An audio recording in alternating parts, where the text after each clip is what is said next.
আসসালামু আলাইকুম। কি অবস্থা সবার? আশা করি তোমরা সবাই অনেক বেশি ভালো আছো। ফাইনাল ফিনিশিং ডোজ যে 20 ডেজ প্রোগ্রামটা রয়েছে, আজকে তোমাদের biology second paper suggestion class নিয়ে হাজির হয়ে গেলাম। তোমাদের রাজ ভাইয়া। তো যারা যারা ক্লাসে জয়েন হয়েছো, তোমরা তোমাদের বন্ধুদেরকে মেনশন করো এবং ক্লাসটি শেয়ার করে দাও নিজ নিজ টাইম লাইনে। এবং ক্লাসে সব কিছু ঠিক আছে কিনা, সাউন্ড কোয়ালিটি, ভিডিও কোয়ালিটি ঠিক আছে কিনা, বাইক একটু কমেন্ট করে জানিয়ে দাও। আমরা আজকে একটি দুর্দান্ত ক্লাস করব এবং সেকেন্ড পেপার একদম পুরোটা রিভিশন দিয়ে ফেলবো, যাতে করে আমরা এই ক্লাসটি করে কৃষিগুচ্ছ, আমাদের কৃষি যে গুচ্ছ যে ভর্তি পরীক্ষা, সেই ভর্তি পরীক্ষা আমরা বায়োলজি যেন সর্বোচ্চ সংখ্যক মার্ক যাতে ইনশিওর করতে পারি। আর আমরা জানি চান্স পাওয়ার জন্য বায়োকেম অর্থাৎ বায়োলজি এবং কেমিস্ট্রিটা কৃষির জন্য কিন্তু অপরিহার্য। অর্থাৎ চান্স পাওয়ার জন্য তোমাকে বায়োলজি আর কেমিস্ট্রি কিন্তু পড়তেই হবে। ঠিক আছে?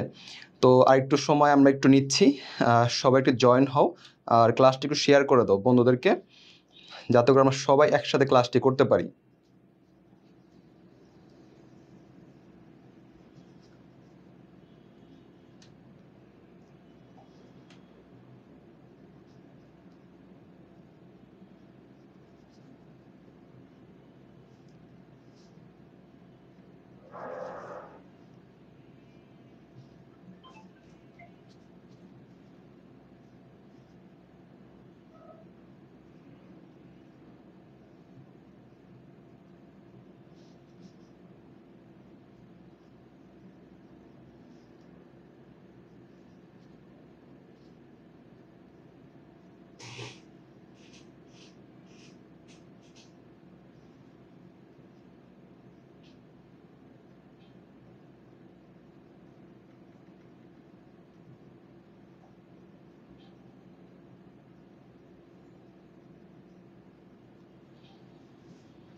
ঠিক আছে,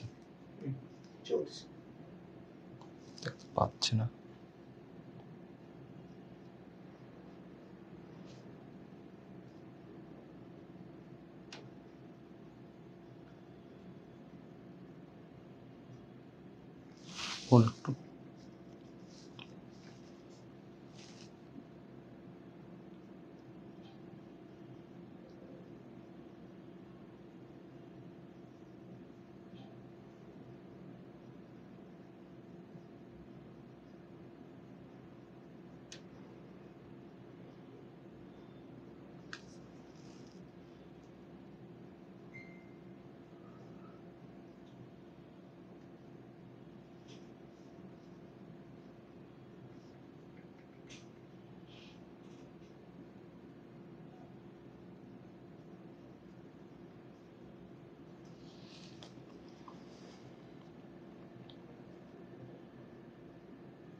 ফোনটা দেখুন।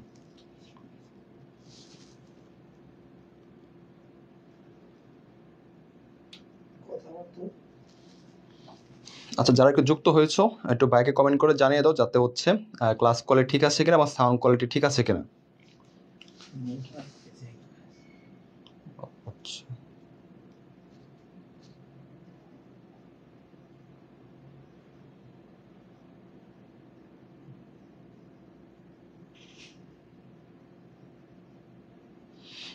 শাফি চৌধুরী সালাম জানিয়েছো। ওয়ালাইকুম আসসালাম ভাইয়া। তো যারা একটু ক্লাসটি করতেছো তারা একটু ক্লাসটি শেয়ার করে দাও, ঠিক আছে?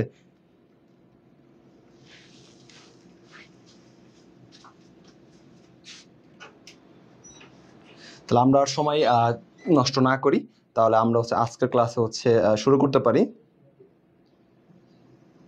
ঠিক আছে? তো আমাদের যে সেকেন্ড পেপারের যে শর্ট সিলেবাস যে চ্যাপ্টারগুলো আছে, সেগুলো আমরা হচ্ছে আজকে একদম ফাইনাল ফিনিশিং ডোজ যেটা নাম দেওয়া হয়েছে, সেটা একদম আমরা কমপ্লিট করে ফেলবো। তো চলো, আমাদের যে প্রথম যে চ্যাপ্টার, ঠিক আছে, প্রাণীর বিভিন্নতা ও শ্রেণীবিন্যাস। এই যে প্রাণীর বিভিন্নতা ও শ্রেণীবিন্যাস, এই চ্যাপ্টার থেকে আমরা হচ্ছে কি কি প্রশ্নগুলো পড়বো বা কি কি সাজেশন পড়বো। তো সাজেশনগুলো আমি একটু দিয়ে দিচ্ছি, যাতে এই টপিকসগুলো যাতে তুমি একদম বই থেকে পড়ে ফেলো। তোমাদের নেটওয়ার্ক যে বইটা রয়েছে, কৃষিগুচ্ছর জন্য অপরিহার্য বই, এই বইটা থেকে যে টপিকগুলোর নাম বলবো, সেই টপিকগুলো একদম পড়ে ফেলবা এবং সেই টপিকসগুলো ক্লিয়ার করে বিগত বছরের প্রশ্নগুলোতে, কৃষিতে আসা প্রশ্নগুলো সমাধান করে ফেলবা। তাহলে তোমার বায়োলজিতে একদম কমপ্লিট প্রিপারেশন হয়ে যাবে। একজন সালাম দিয়েছো, বৃষ্টি। ওয়ালাইকুম আসসালাম।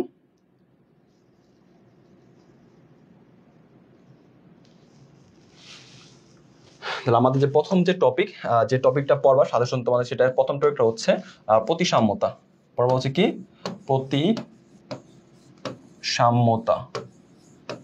প্রতিসাম্যতা।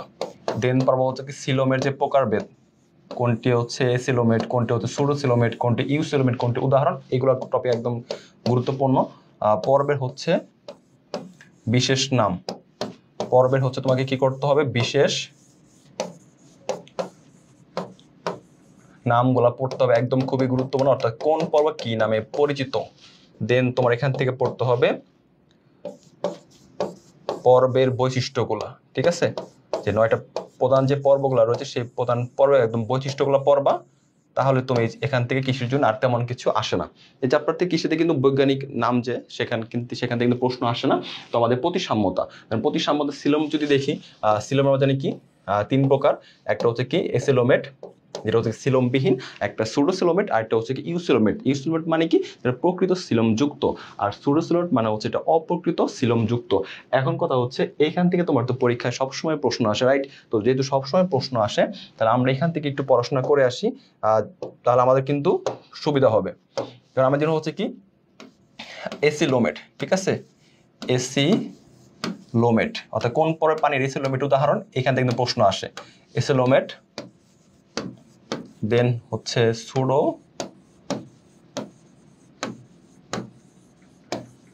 এসিলোমেট, সুডোসিলোমেট, আরেকটা হচ্ছে কি ইউসিলোমেট, আরেকটা নাম হচ্ছে কি ইউসিলোমেট।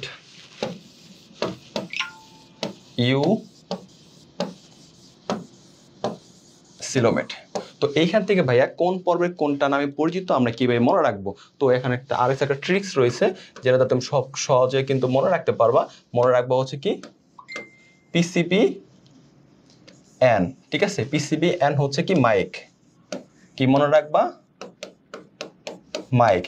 এই লাইনটা তুমি যদি মনে রাখতে পারো, তাহলে তোমার কিন্তু একদম কোনটা এসিলোমেট, কোনটা সুডোসিলোমেট বা অপ্রকৃত সিলোমযুক্ত, কোনটা ইউসিলোমেট বা প্রকৃত সিলোমযুক্ত পর্ব উদাহরণ, সেটা কিন্তু মনে রাখতে পারবা। কেউ মনে রাখতে পারবা। বা এসিলোমেট মানে কি, যাদের হচ্ছে সিলোম নাই, অর্থাৎ সিলোমবিহীন। এটা কি মনে রাখবো হচ্ছে কি পি সি পি, ঠিক আছে, পি সি পি। এই 3টা পর্ব হচ্ছে কি এসিলোমেট পর্বের উদাহরণ, ঠিক আছে। পি থেকে প্লাটিহেলমিনথ, সিতে হচ্ছে কি 2টা, একটা হচ্ছে কি টিনোফেরা, আরেকটা হচ্ছে কি একটা টিনোফেরা, একটা হচ্ছে কি নিডারিয়া, একটা টিনোফেরা নিডার, একটা কি পরিফেরা। আর সুডোসিলোমেট মানে কি এন, এনটা কি মনে রাখবা, নেমাটোডা পর্বের পানি। আর ইউসিলোট মানে হচ্ছে কি মায়েক। কি মনে রাখতে বলছি, মাইক। তো এমতে কি, এমতে মলাস্কা পর্বের, এতে হচ্ছে অ্যানেলিডা, এতে আর্থ্রোপোডা, ইতে হচ্ছে অ্যাকেনোডার্মাটা, কেতে অর্থাৎ সিতে যেটা কি কর্ডাটা। তাহলে এই পর্বগুলো হচ্ছে 3টা জিনিস মনে রাখতে হবে। তাহলে পর্ব 1, 2, 3 সিলোমহীন। আচ্ছা ঠিক আছে, পর্ব 1, 2, 3 সিলোমহীন। তার মানে প্রথম কি পরিফেরা, দ্বিতীয়টা হচ্ছে নিডারিয়া, তৃতীয়টা হচ্ছে প্লাটিহেলমিনথিস। তার মানে 1, 2, 3, প্রথম যে 1, 2, 3, অর্থাৎ 1, 2, 3 এই যে 3টা পর্ব রয়েছে, এই 3টা পর্ব হচ্ছে কি সিলোমবিহীন। আর সুডোসিলোম মানে কি নেমাটোটা, আর ইউসিলোট কি মাইক, মলাস্কা, অ্যানেলিডা, তারপর হচ্ছে আর্থ্রোপোডা, অ্যাকেনোডার্মাটা, কেতে হচ্ছে কর্ডাটা, যেটা সিতে আমরা লিখে থাকি। এভাবে তুমি যদি মনে রাখতে পারো, তাহলে তোমার কিন্তু সিলোমের কিন্তু পড়া শেষ। তাহলে পরীক্ষায় প্রশ্ন আসবে নিচের কোন পর্বের পানিগুলো এসিলোমেট নামে পরিচিত, নিচের কোন পর্বের পানিগুলো হচ্ছে ইউসিলোমেট নামে পরিচিত, ঠিক আছে।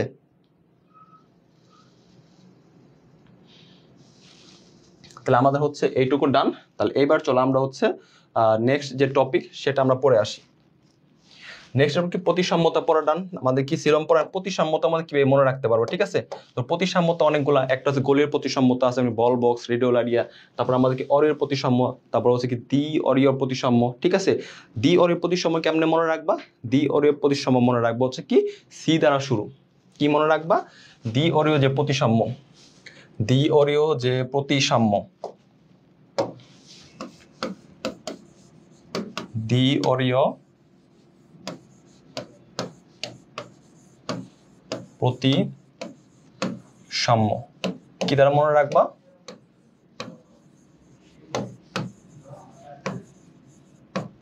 সি সি দ্বারা শুরু, ঠিক আছে। দি হলো কি সি দ্বারা শুরু। অরীয় প্রতিসাম্য, অরীয় প্রতিসাম্য মানে কি, she had a jellyfish, she had a jellyfish, ঠিক আছে।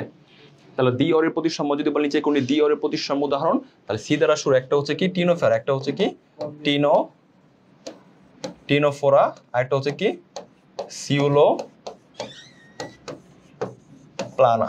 এই দুটা জিনিস একদম মাথায় রাখতে হবে, পরীক্ষা অনেক বেশি আসে। দ্বি অরীয় প্রতিসাম্য উদাহরণ কোনটি, আর গোলীয় প্রতিসাম্য কি বল বক্স, ওটাই সবচেয়ে বেশি আসে। অরীয় প্রতিসাম্য কি সি হ্যাড এ জেলিফিশ, সিতে কি সি অ্যানিমন, সি অ্যানিমন, ঠিক আছে। হ্যাডতে মনে রাখতে হবে কি হাইড্রা, হ্যাডতে হচ্ছে কি হাইড্রা, এতে হচ্ছে অরীয়, আর জেলিফিশ মানে হচ্ছে জেলিফিশ। তাহলে জেলিফিশ কোন পর্বের পানি, এটা হচ্ছে কি নিডারিয়া পর্বের পানি। আর নিডারিয়া পর্বের পানিগুলা কোন ধরনের প্রতিসাম্যতা দেখায়, সেটা হচ্ছে কি অরীয় প্রতিসাম্য দেখায়। এরকম হচ্ছে প্রশ্নের প্যাটার্ন, এইভাবে হচ্ছে প্রশ্নের প্যাটার্নগুলো পরীক্ষায় আসবে।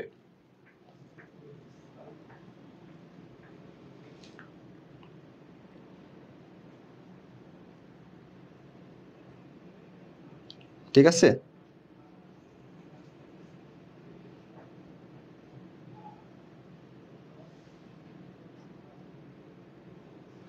আর যারা একটু যুক্ত আছে একটু ক্লাস শেয়ার করে দাও, ঠিক আছে। একটু ক্লাস শেয়ার করে দাও, আর ক্লাসটা হচ্ছে বেশি বেশি বন্ধুকে মেনশন করো, যাতে করে সবাই আমরা রিভিশন ক্লাসটি করতে পারি। দুইটা পেজ থেকে ক্লাসটি কিন্তু প্রচারিত হচ্ছে, একটা হচ্ছে আসপেক্ট সিরিজ আর একটা হচ্ছে নেটওয়ার্ক যে পেজ, দুইটা ফেসবুক পেজ। তুমি যেটাতে কমফোর্টেবল সেটা তুমি হচ্ছে ক্লাস করতে পারবা। ওকে, তাহলে আমাদের দ্বিতীয় প্রতিসাম্য কেমন, সি দ্বারা শুরু, আর অরীয় প্রতিসাম্য সি হ্যাড এ জেলিফিশ। ওকে, তাহলে আমার এইটুকু পড়া ডান। তাহলে চলো, তাহলে প্রতিসাম্য আমার ডান। তারপর আমরা কি সিলোমের হচ্ছে পড়ে ফেললাম, পর্বের যে বিশেষ নাম, অর্থাৎ কোন পর্বে কি নামে পরিচিত। তাহলে আমি একবার তোমাদের একটু বলে দিই, যারা একটু রিভিশন ক্লাসগুলো করতেছো, তো আমার সাথে একটু বলো, পরিফেরা পরের পানিগুলো কি নামে পরিচিত, স্পঞ্জি নামে পরিচিত, বাকি সিদ্রাল পানি নামে পরিচিত। নিডারের পরের পানিগুলো কি নামে পরিচিত, সমুদ্রের রেইন ফরেস্ট বা সমুদ্রের ফুল নামে পরিচিত। আর এই নিডারের পরের পানিদের কোন ধরনের প্রতিসাম্যতা দেখায়, অরীয় প্রতিসাম্য। জেলিফিশ কোন পর্বের পানি, নিডারের পর্বের পানি। হাইড্রা কোন পর্বের পানি, নিডারের পর্বের পানি। অনেকগুলো কি ইনফরমেশন পড়ে আসলাম না।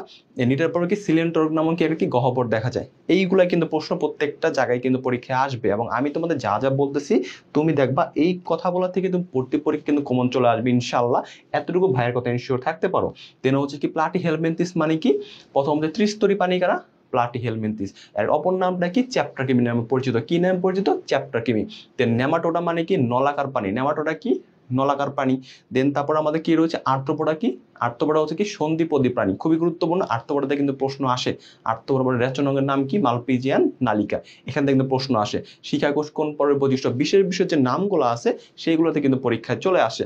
দেন তোমাকে নেমাটোডা গেল, তারপর হচ্ছে কি মলাস্কা। মলাস্কা পর্বের অপর নামটা কি, কম্বোজ প্রাণী। আর একারণটা মানে কি, কণ্টক প্রাণী। আর একটা হচ্ছে তোমার যে কর্ডাটার যে পর্বে, সেটা হচ্ছে কি মেরুদণ্ড প্রাণী। তো যারা একটু ক্লাসগুলো করতেছো তারা এই যে প্রত্যেকটা পর্বের যে একটা বিশেষ নাম রয়েছে সেই নামগুলো একটু লিখে ফেলো। তাহলে পরিফেরা পরের পানি কি নামে পরিচিত, স্পঞ্জি বা কি সিদ্রাল পানি নামে পরিচিত।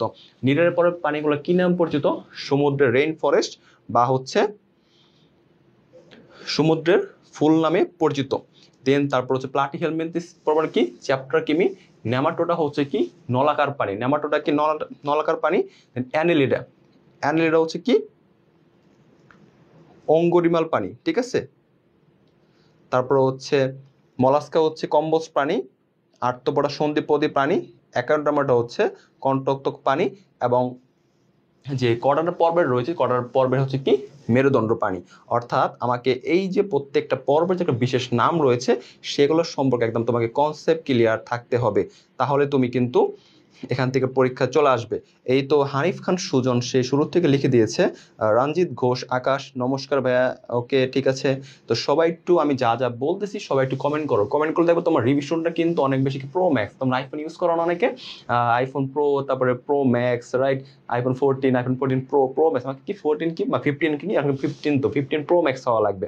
অর্থাৎ যা যা তুমি পারো সেগুলো একটু কমেন্ট বক্সে লিখে ফেলো, যাতে করে তোমার প্রিপারেশনটা অনেক কমপ্লিট হয় এবং রিভিশনটা যাতে একদমই হয়ে যায়। শাফিন আহমেদ অর্ণব, আসসালামু আলাইকুম ভাই। ওয়ালাইকুম আসসালাম। শাফিন ক্লাসে জয়েন করেছো, তো ক্লাসটি একটু শেয়ার করে দাও, বন্ধুদের মাঝে শেয়ার করে দাও, সবাই একসাথে ক্লাস করি। তাহলে প্রত্যেকটা পর্বের বিশেষ নাম।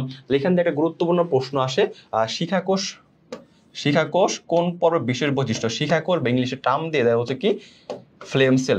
সবাই একটু কমেন্ট করে জানিয়ে দাও তো, শিখাকোষ বা ফ্লেম যে সেলটা রয়েছে সেটা কোন পর্বের বিশেষ বৈশিষ্ট্য? দেখি কে সবার আগে অ্যান্সার করতে পারো, বলো। শিখাকোষ বা ফ্লেম সেল কোন পর্বের বিশেষ বৈশিষ্ট্য? বলো, শিখাকোষ বা কি ফ্লেম সেল কোন পর্বের বৈশিষ্ট্য? সেটা হচ্ছে কি প্লাটিহেলমিনথিস। দেন আমাকে বলো অ্যানেলিডা পর্বের রেচন অঙ্গের নাম কি? বলো, অ্যানেলিডা পর্বের রেচন অঙ্গের নামটা কি?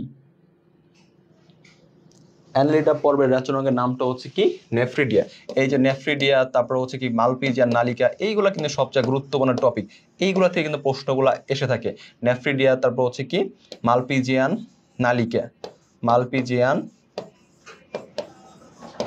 মালপিজিয়ান নালিকা। তাহলে প্রত্যেকটা পর্বে একটা বিশেষ নাম পড়তে হবে। দেন পর্বের বৈশিষ্ট্য, স্পঞ্জে পানি কারা, তারপর সিদ্রাল পানি কারা, সমুদ্রের ফুল কাকে বলা হয়, সিলেন্টরন কোথায় থাকে, তারপর সন্ধিপতি প্রাণী কারা, হিমোসিল কোন পর্বে থাকে, তারপরে শিখাকোষ কোন পর্বে থাকে। তোমাদের যে আজমল স্যারের বই যে স্পেসিফিক বা যেগুলো বোল্ড করে দেওয়া আছে সেইগুলো একটু লাস্ট মুহূর্তে ভালোভাবে রিভিশন দিয়ে যাবা। তো কৃষিগুচ্ছতে তুমি দেখবা যে যেগুলো লাইন বোল্ড করে দেওয়া আছে, অর্থাৎ বেশি করে ব্ল্যাক করে বোল্ড করে দেওয়া, সেইগুলো জায়গা থেকে কিন্তু ভর্তি পরীক্ষার প্রশ্নগুলো এসে থাকে। আর বিগত বছরের প্রশ্নগুলো তুমি যদি সমাধান করে যাও তাহলে তুমি কিন্তু বাইরেতে একদম বস হয়ে যাও। অর্থাৎ অনেকগুলো 30টা প্রশ্নের মধ্যে তুমি কৃষি নেটওয়ার্ক থেকে যদি সমাধান করে যাও, বইটা যদি কনসেপ্ট অনুযায়ী সাজানো আছে, সেই কনসেপ্টটা যদি ক্লিয়ার করে, কনসেপ্টটা যদি ওই বই থেকে পড়ে বিগত বছরের যে প্রশ্নগুলো দেওয়া আছে এগুলো একদম কমপ্লিটভাবে সলিউশন করে যেতে পারো, ইনশাআল্লাহ তুমি কিন্তু 25+ তোমার কিন্তু ইনশাআল্লাহ পাওয়া অবশ্যই পসিবল। আর বায়োলজি আর কেমিস্ট্রি দুটো সাবজেক্টে তুমি যদি পরিপূর্ণ নাম্বার পাও তাহলে তোমার কিন্তু কেউ তোমাকে চান্স কিন্তু ঠেকাতে পারবে না। অর্থাৎ চান্স পাওয়ার হাতিয়ার হচ্ছে বায়োকেম। খুব সুন্দর করে মাথার মধ্যে ইনপুট দিয়ে রাখতে হবে। এই দুটো সাবজেক্ট তোমাকে স্ট্রং হওয়াই লাগবে, কারণ তোমার ম্যাথ আর ফিজিক্স একটু গতানুগতিক একটু কঠিন প্রশ্ন দেয়, সবাই কিন্তু পারে না। কিন্তু বায়োলজি আর কেমিস্ট্রি কিন্তু যে বেশি পারবে সেই চান্স আগে পাবে, এটা দিয়ে মাথায় রাখতে হবে। নেফ্রিডিয়া কোন পর্বে, অ্যানেলিডা পর্বে দেখা যায়, মালপিজানালি কোথায় যায়, আর্থ্রোপোডা পরে পানি, রেডুলা, তারপর কি রেডুলা, তারপর কি ম্যান্টল নামক পর্দা, এগুলো কোন পর্বে দেখা যায়, মলাস্কা। তারপর এখান থেকে তোমাদের পরীক্ষা পানি থেকে সবচেয়ে বৃহত্তম পর্বের নামটা কি? বৃহত্তম পর্বের নাম হচ্ছে কি আর্থ্রোপোডা। পানি জগতের দ্বিতীয় বৃহত্তম পর্বের নামটা কি? সেটা হচ্ছে কি মলাস্কা। এই যে গুরুত্বপূর্ণ পর্বগুলা। দেন আমাদের কর্ডাটাকে 3টা পার্টে ভাগ করে, একটা ইউরোকর্ডাটা, একটা সেফালোকর্ডাটা, একটা কি ভার্টিব্রা। ইউরোকর্ডাটা কি নামে পরিচিত? সাগর ফোয়ারা নামে পরিচিত। কারণ কি সাইফোন দিয়ে তারা কি পানি উৎসারিত করে, ঠিক আছে। দেন কি সেফালোকর্ডাটা তারা কি বল্লাকার পানি নামে পরিচিত। এটাই কৃষিতে একবার শেরে বাংলা কৃষি বিশ্ববিদ্যালয়ের প্রশ্ন আসছিল, নিচের কোনটি বল্লাকার পানি নামে পরিচিত? অর্থাৎ কি সাগর ফোয়ারা, তারপর কি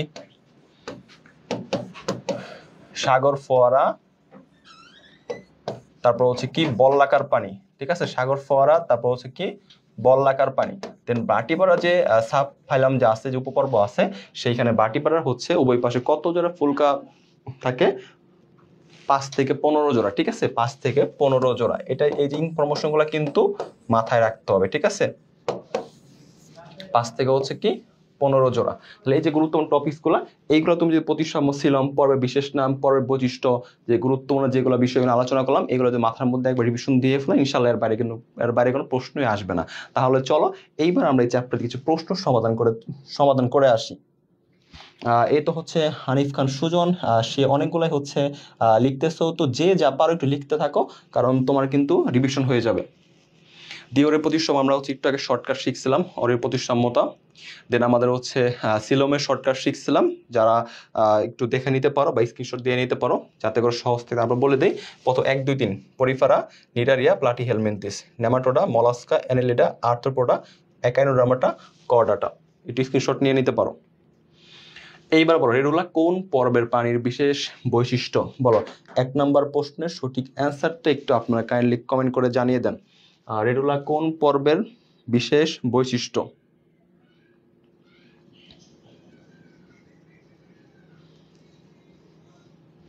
বলো, রেডুলা কোন পর্বের বিশেষ বৈশিষ্ট্য? দেখি কে সবার আগে অ্যান্সার করতে পারো।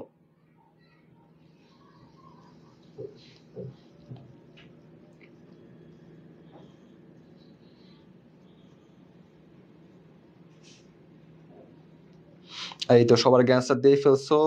রাখি অ্যান্সার দিয়েছো, জয়া দেবনাথ অ্যান্সার দিয়েছো এ নাম্বার, শামসুন নাহার সেতু। তোমরা কিন্তু দুইটা পেজে কিন্তু ক্লাসটা একটা প্রচারিত হচ্ছে, একটা হচ্ছে আসপেক্ট সিরিজ, একটা নেটওয়ার্ক যে কৃষিগুচ্ছ, যে তোমরা দুইটা কিন্তু পেজে ক্লাসগুলো করতে পারবা। তার রেডোলা একটু আগে বললাম কি, রেডোলা কোন পর্বে থাকে, রেডোলা তারপর হচ্ছে ম্যান্টোলাম পর্দা দ্বারা আবৃত থাকে, কোন পার্ট কি, মলাস্কা, নাম হচ্ছে কি মলাস্কা। এই যে মলাস্কা পরীক্ষা একবার আসছিল, স্ক্লুইড, ঠিক আছে, স্ক্লুইড কোন পরের পানি মনে রাখবা, মলাস্কা হচ্ছে স্ক্লুইড পরের পানি, ঢাকা বিশ্ববিদ্যালয়ে একবার আসছিল, ঠিক আছে। তারপর নেমাটোডা, তারপর আর্থপোডা কি সন্ধিপতি পানি নামে পরিচিত, নিটের একটি সিলেন্ডর গহ্বর থাকে, সমুদ্রের ফুল নামে পরিচিত, আর্থপোডা রক্তপূর্ণ দেহ গহ্বরকে হিমোসিল বলা হয়। তারপরে নেমাটোডা পর্বে কি নামে পরিচিত, নলাকার পানির পরিচিত, ঠিক আছে। এই যে বিশেষগুলোর নাম এইগুলো থেকে পড়ি, নিচে কিন্তু গোল কিউই নামে পরিচিত, নিচে চ্যাপ্টার কিউই নামে পরিচিত, দেখবা যে কমন কমন যে প্রশ্নগুলো আছে এগুলো চলে আসে। আমরা একটু আগে দেখে আসলাম, যেগুলো আলোচনা করতেছিলাম সেইগুলো কিন্তু দেখবে কোনটি বিশেষ পানির বৈশিষ্ট্য। তার মানে তোমাকে যে সাজেশনে দিয়েছে এটা কিন্তু কৃষিতে আসে একটা প্রশ্ন, বুঝতে পারছো? তার মানে তোমাকে যে সাজেশন টপিকসগুলো বললাম দেখবা যে ওইগুলো থেকে প্রশ্নগুলো প্রত্যেকবারই আসছে। সম্পূর্ণ 4 প্রকোষ্ঠ বিশিষ্ট হৃৎপিণ্ড দেখা যায় কোন পানিতে, খুবই গুরুত্বপূর্ণ একটা প্রশ্ন। এটা তোমরা সকলে জানো, একটু কি ব্যতিক্রম, ব্যতিক্রম দেখে কিন্তু যাহাই ব্যতিক্রম তাহাই কিন্তু পরীক্ষায় চলে আসে। সম্পূর্ণ 4 প্রকোষ্ঠ বিশিষ্ট হৃৎপিণ্ড বলছে না, কোন পানিতে দেখা যায়, তাহলে মনে রাখতে হবে আমার হচ্ছে কি মাছের যে হৃৎপিণ্ড, ঠিক আছে, মাছের হৃৎপিণ্ড কত প্রকোষ্ঠ আমরা জানি, একটা হচ্ছে কি সরীসৃপ, ঠিক আছে, সরীসৃপ। তাহলে মাছের হৃৎপিণ্ড কত প্রকোষ্ঠ বলো তো, মাছের হৃৎপিণ্ড হচ্ছে কি 2 প্রকোষ্ঠ বিশিষ্ট, ঠিক আছে, 2 বার। সরীসৃপ হচ্ছে কি আংশিক 4, ঠিক আছে, আংশিক 4। বাট কুমিরটা কিন্তু সরীসৃপ, বাট কুমিরটা কি ব্যতিক্রম, তা যাহাই ব্যতিক্রম তাই কিন্তু পরীক্ষায় আসে। তাহলে কুমিরটা হচ্ছে কি সম্পূর্ণ 4 প্রকোষ্ঠ বিশিষ্ট, এটা একদম মাথায় রাখতে হবে। তাহলে সম্পূর্ণ 4 প্রকোষ্ঠ বিশিষ্ট হৃৎপিণ্ড কোন পানিতে দেখা যায়, আর মানুষ বা স্তন্যপায়ী পানিতে সম্পূর্ণভাবে কি 4 প্রকোষ্ঠ বিশিষ্ট, ঠিক আছে। আমাদের কি সম্পূর্ণভাবে কি পাখি বা স্তন্যপায়ী যে পানিগুলো আছে তাদের হৃৎপিণ্ড সম্পূর্ণ কি 4 প্রকোষ্ঠ বিশিষ্ট। তাহলে আমাকে সম্পূর্ণ 4 প্রকোষ্ঠ বিশিষ্ট হৃৎপিণ্ড বলছে, তা সম্পূর্ণ বললে কুমির, ঠিক আছে। সরীসৃপের মধ্যে হচ্ছে কুমিরটা হচ্ছে কি ব্যতিক্রমী, তার মানে বি নাম্বারটা হচ্ছে সঠিক আনসার, ঠিক আছে। তাহলে যারা যারা বি নাম্বার অ্যান্সার করেছো তারা কিন্তু ব্রিলিয়ান্ট। তাহলে এবার চলো আমরা নেক্সট প্রশ্নে চলে যাই। দেখো যে বললাম না কোনটা যে বিশেষ নামে কি কি পরিচিত সেগুলো তোমাকে একদম কমপ্লিট আইডিয়া রাখতে হবে। কোনটা কি নামে পরিচিত বলো, কোনটা কি নামে পরিচিত সেগুলো তোমাকে কিন্তু বলতে হবে।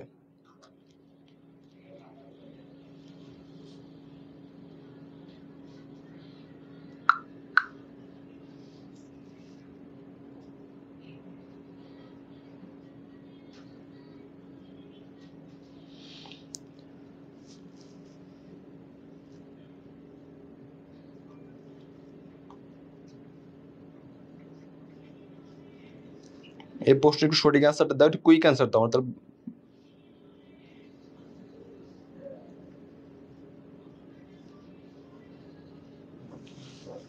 তাহলে এই প্রশ্নের সঠিক অ্যান্সারটা কি হবে, রশ্মিময় পাখনা বিশিষ্ট মাছ নয় কোনটি পরিচিত অ্যাক্টিনোপটার্জায়, ঠিক আছে। অর্থাৎ কোনটা বিশেষ কোনটা ল্যাম্প্রেনাম পরিচিত, এগুলো কিন্তু একদমই হচ্ছে কি কমন যে টার্মগুলো বলছিলাম, যেগুলো একটু কমন টার্ম সেগুলো একটু মাথায় রাখতে হবে, সেইগুলো থেকে কিন্তু প্রশ্ন চলে আসে। তাহলে এবার নেক্সট প্রশ্নে চলে যাই। মাছ পানির নিচে শ্বাস নিতে তার শরীরে কোন অংশ ব্যবহার করে, তার মানে মাছের শ্বসন অঙ্গের নামটা কি, বা মাছ কি শ্বাস নেয়, রাইট। এটা কিন্তু পরীক্ষায় প্রশ্ন আসছে। তাহলে আমরা জানি মাছে কি সাহায্যে, কি আমাদের পড়ছিলাম না রুই মাছ, তো তোমাদের বায়োলজি সেকেন্ড পেপারের মধ্যে একটা মাছই পড়ছো রুই মাছ, স্পেশাল ভাবে পড়ছিলাম। তো ওই স্পেশাল ভাবে রুই মাছ কিসের সাহায্যে শ্বাস নেয়, ফুলকার সাহায্যে, রাইট। তাহলে যেহেতু মাছের কথা বলছে তাহলে ফুলকা, রুই মাছ হোক যে কোনো মাছ হোক, তারা কিসের সাহায্যে শ্বাসকার্য সম্পাদন করে থাকে, সেটা হচ্ছে কি ফুলকার মাধ্যমে। তাহলে মাছের কি ফুলকার মাধ্যমে, এই নাম্বারটা হচ্ছে কি রাইট অ্যান্সার। আর আমাদের যে হচ্ছে উভচর, তারপর হচ্ছে সরীসৃপ, উভচর, সরীসৃপ, তারপরে হচ্ছে পাখি, স্তন্যপায়ী, ঠিক আছে, পাখি, স্তন্যপায়ী, এই যে 4টা যে আমাদের জিনিস শ্রেণী রয়েছে, অর্থাৎ এই শ্রেণীগুলোর হচ্ছে শ্বসন কার্য কিসের মাধ্যমে সম্পাদন করে থাকে, সেটা হচ্ছে কি ফুসফুস, লাঙের মাধ্যমে, ঠিক আছে, ফুসফুসের মাধ্যমে। আর যদি মাছ বলে বা মৎস্য যদি বলে তাহলে মৎস্যটা কি মনে রাখতে হবে, মশাটা হচ্ছে কি ফুলকার সাহায্যে, মশাটা হচ্ছে কি ফুলকার সাহায্যে। তাহলে এটা অ্যান্সার কি হবে? এ নাম্বার রাইট অ্যান্সার। তো যারা এ নাম্বার অ্যান্সার করেছো তাদেরটা হচ্ছে রাইট অ্যান্সার। তাহলে এবার চলো আমরা পরবর্তী প্রশ্নে চলে যাই। তরুণাস্তিময় হাঙ্গর মাছে কোন ধরনের আইস দেখা যায়? অর্থাৎ আইসও কিন্তু গুরুত্বপূর্ণ, অর্থাৎ কোনটা সাইক্লোয়েড আইস থাকে, কোনটা প্ল্যাকয়েড আইস থাকে। তরুণাস হাঙ্গর যদি বলছে হাঙ্গর, তারপর হচ্ছে কি শঙ্খ মাছ, এইগুলো যদি বলে থাকে সেটা হচ্ছে কি প্ল্যাকয়েড আইস। সেটা অ্যান্সার কি হবে? প্ল্যাকয়েড আইস।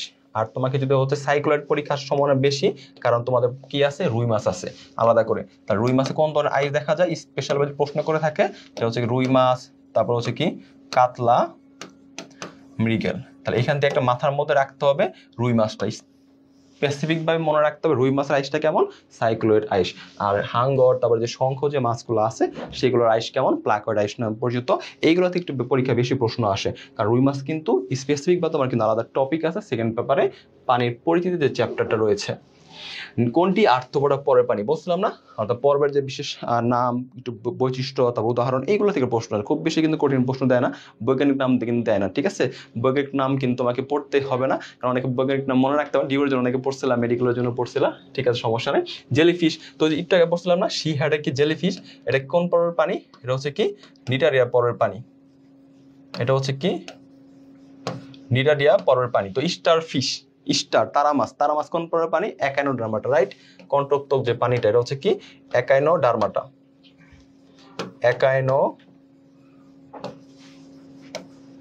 একাইনোডার্মাটা পর্বের পানি। তাহলে হচ্ছে কি গোল্ড ফিশটা হচ্ছে কি করডাটা পর্বের পানি, ঠিক আছে? গোল্ড ফিশ কোন পর্বের পানি? করডাটা। আর তোমাকে যদি সিলভার ফিশ বলে, সিলভার ফিশ হচ্ছে কি আর্থ্রোপোডা পর্বের প্রাণী, ঠিক আছে? আর্থ্রোপোডা পর্বের পানি। তাহলে এই প্রশ্নের সঠিক অ্যান্সার কি হবে? সি নাম্বারটা হচ্ছে রাইট অ্যান্সার। এই প্রশ্নের সঠিক অ্যান্সার কি? C number. ওকে, তাহলে আমরা নেক্সট প্রশ্নে চলে যেতে পারি। পানি পরিচিতি, অর্থাৎ প্রথম চ্যাপ্টার থেকে তোমাকে যা যা পড়িয়ে এলাম ইনশাল্লাহ সেখান থেকে প্রশ্নগুলো চলে সাদা সুন্দর দিয়েছি। তো পানির পরিচিতি প্রথমে আমরা কি শুরু করবো? হাইড্রা দ্বারা। অর্থাৎ হাইড্রা থেকে তুমি কি কি হচ্ছে পড়বা, ঠিক আছে?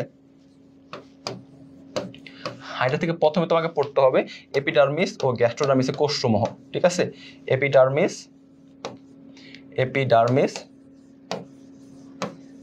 ও গ্যাস্ট্রোডার্মিসের কোষসমূহ। ওটা নিচের কোনটি এপিডার্মিসের কোষ, নিচের কোনটি হচ্ছে গ্যাস্ট্রোডার্মিসের কোষ নয়, এরকম প্রশ্নগুলো চলে আসবে, ঠিক আছে? তারপর হাইড্রার কি চলন, খুবই গুরুত্বপূর্ণ। হাইড্রার কি চলন কি খুবই গুরুত্বপূর্ণ। দেখার পর হচ্ছে কি জনন প্রক্রিয়া। এই দুটো জিনিস খুব পাবো, ঠিক আছে? কৃষির জন্য এই দুটো জিনিসই পড়বো একদম ভালোভাবে। বেসিক যেহেতু আমি লাস্ট সাজেশনটা দিচ্ছি ফাইট সাজেশন, যেহেতু আমি হচ্ছে ফুল সাজেশনটা দিচ্ছি না, চলো একদম যেগুলো তোমাকে একদম 100% প্রশ্নগুলো চলে আসবে, যেগুলো তোমাকে না পড়লে না সেগুলো একটু ফাইনাল ফিনিশিং রোজ একটু আলোচনা করে দিচ্ছি বা সাজেশন দিয়ে দিচ্ছি। তাহলে আমাকে এখানে কি পড়তে হবে? এপিডার্মিস আর কি গ্যাস্ট্রোডার্মিসের কোষসমূহ। এখন এখান থেকে প্রশ্ন হবে হাইড্রাতে কত ধরনের এপিডার্মিস, একটা জিনিস পড়তে হবে নেমাটোটিস, ঠিক আছে? নেমাটোসিস্ট, এটা খুবই গুরুত্বপূর্ণ প্রকারভেদটা। অজনজন এগুলো গুরুত্বপূর্ণ না, তেমন হাইড্রার জন্য চলন আর এই দুটো থেকে প্রশ্ন বেশি আসে। তাহলে এপিডার্মিসের কোষ সময় কেমনে মনে রাখবা? একটা আরএস মনে রাখবা, নিজ পয়সায় সঙ্গী। কে মনে রাখবা? নিজ পয়সায় সঙ্গী, ঠিক আছে? তাহলে নিচতে কি মনে রাখবা? নিডোপ্লাস্ট। জতে হচ্ছে কি জনন কোষ, পতে হচ্ছে পেশি আবরণী কোষ, শতে দুইটা, একটা সংবেদী কোষ আর একটা হচ্ছে স্নায়ু কোষ, ঠিক আছে? আর গতে হচ্ছে গ্রন্থি কোষ, ইতে মনে কি ইন্টারস্টিশিয়াল কোষ। তাহলে কি মনে রাখতে বললাম?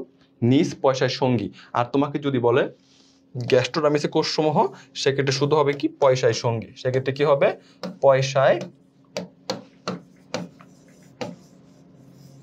সঙ্গী। তাহলে পতে কি পেশি আবরণী কোষ, শতে দুইটা দিয়ে একটা সংবেদী কোষ, একটা স্নায়ু কোষ, গতে কি গ্রন্থি কোষ, আর ইতে কি মনে রাখবা? ইন্টারস্টিশিয়াল কোষ, ঠিক আছে? নিচের কোনটি এপিডার্মিসের কোষ নয়, নিচের কোনটি গ্যাস্ট্রোডার্মিসের কোষ, এইখান থেকে প্রশ্নগুলো এসে থাকে। দেন আমাদের পড়তে হবে চলন, অর্থাৎ লম্বা দূরত্ব কিসের মধ্যে অতিক্রম করে থাকে? লুপিং, বা যে অপর নাম কি হামাগুড়ি, যেটা কি জোকাপলন বা কি শুয়োপোকা চলন নামও কিন্তু পরিচিত। দেন আমাদের কি সবচেয়ে দ্রুত গতির চলন কোনটা? ডিগবাজি বা কি সমালসল্টিং যে চলনটা। তারপর হামাগুড়ি, তারপর গ্লাইডিং চলন, কেমন অ্যামিউবয়েড চলন, এই চলনগুলো কোনটির সাথে কি করে থাকে, এগুলো কিন্তু প্রশ্ন এসে থাকে। চলনটা খুব গুরুত্ব পড়তে হবে। দেন কি নেমাটোসিস্টের প্রকারভেদ। তো টোটাল কয় ধরনের বিজ্ঞানী বার্নার যে রয়েছে, বিজ্ঞানী বার্নার 23 ধরনের নেমাটোসিস্ট আবিষ্কার করেছিল। বাট হাইড্রাতে হচ্ছে কয় ধরনের নেমাটোসিস্ট পাওয়া যায়, 4 ধরনের। কি কি? একটা হচ্ছে কি স্টেনোটিল বা কি পেনিট্রেন্ট, আরটা হচ্ছে ভলভেন্ট, আরটা হচ্ছে কি স্ট্রেপটোলিন গ্লুটিনেন, আরটা কি স্টেরোলিন গ্লুটিলেন। তো এখানে একটা গুরুত্বপূর্ণ প্রশ্ন আসে, আমাদের যে পেনিট্রেন্ট বা স্টেনোটিলের হচ্ছে না কি থাকে, হিপনোটক্সিন, কি থাকে হিপনোটক্সিন। তো এখান থেকে পরীক্ষা প্রশ্ন আসে হিপনোটক্সিনের হচ্ছে প্রধান উপাদান কোনটি বা গাঠনিক উপাদান কোনটি, কি দ্বারা গঠিত হয়। তো আমি এক স্টুডেন্ট ক্লাস নিতে প্রাইভেটে পড়েছিলাম, বলছিলাম যে এই হাইড্রা থেকে যদি কোনো একটা প্রশ্ন আসে তাহলে হিপনোটক্সিন উপাদান কি দ্বারা গঠিত, এখান থেকে প্রশ্ন পরীক্ষা আসবে। তো ওইখানে হচ্ছে বাচ্চারা তো হচ্ছে ঠিক আছে ভাই আপনি বলছিলাম কি, আমরা জানি হচ্ছে কি প্রোটিন আর কি ফেনল দ্বারা গঠিত, এটা সকলে জানি।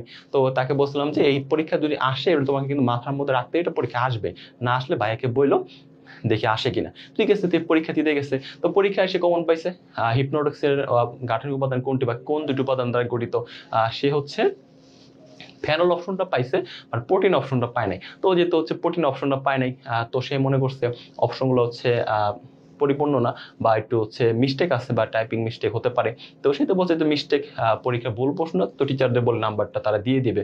তো আর কিছু বলে নাই। তো আমি ভাইয়া তো বলছে প্রোটিন আর ফেনলকে মুখস্থ করে আছে, বাট অপশনে কিন্তু প্রোটিন নামে কোনো শব্দ পায় না, সে ফেনল নামে শব্দ পাইছে, প্রোটিনের অপর নাম পাইছে আমিষ। তো আমিষের সে তো নাম শুনে নাই, রাইট। তো সেক্ষেত্রে বাসায় এসে বললাম, বলো তো এখান থেকে তোমার প্রশ্নটা কি আসছিল, জি ভাই প্রশ্নটা আসছিল, অ্যান্সার কি করছো, বলো ভাই অ্যান্সার করে, কেন অ্যান্সার করো নাই ভাইয়া, আমি তো ভাইয়া ফেনল অপশনে পাইছি, প্রোটিন অপশনে পাই নাই। পরে বললাম যে কেন, দুটো তো একসাথে থাকার কথা, প্রিন্টিং মিস্টেক বা টাইপিং মিস্টেক হওয়ার তো কথা না, কারণ যেহেতু গুরুত্বপূর্ণ প্রশ্ন এখানে অন্তত চেক করছে বারবার। তো সেক্ষেত্রে পরবর্তী দিকে দেখি সে আমাকে হচ্ছে প্রশ্নটা দেখাইলো, দেখে হচ্ছে আমিষ প্লাস ফেনল লেখা, কি লেখা, আমিষ প্লাস ফেনল লেখা। তো প্রোটিনের অপর নাম যে আমিষ, এটা কিন্তু সে বুঝেই নেই। এই যে গুরুত্বপূর্ণ যে টপিকস বা কোনটার অপর নামটা কি, এগুলো কিন্তু ভুল করা যাবে না। তাহলে মাথায় রাখতে হবে প্রোটিন বা আমিষ প্লাস হচ্ছে কি ফেনল, হিপনোটক্সিনের উপাদান, এগুলো একদম মাথার মধ্যে রাখতে হবে। কারণ এখান থেকে কিন্তু পরীক্ষার প্রশ্ন আসে, আমরা ভুল করে থাকি নর্মালি। বুঝতে পারছো? আমার স্টুডেন্ট যে হাসি পেয়েছিল হচ্ছে প্রোটিনের অপর না আমিষ, প্রোটিন নাই বলে অ্যান্সার করা, আমিষ প্লাস ফেনল যদি অপশন থাকে সেক্ষেত্রে কিন্তু ওইটা অ্যান্সার করতে হবে। এটা কিন্তু হচ্ছে আবার আমার স্টুডেন্টের মতো করা যাবে না। তাহলে নেমাটোসিস্টের প্রকার খুব ভালোই পড়বা। দেন হাইড্রা থেকে হাইড্রা গেল, দেন আমাদের হচ্ছে ঘাসফড়িনে কি কি পড়বা, ঠিক আছে। ঘাসফড়িন থেকে আমি একটু সাজেশন দিয়ে ফেলি, ঘাসফড়িনে কি কি পড়বা। ঘাসফড়িন থেকে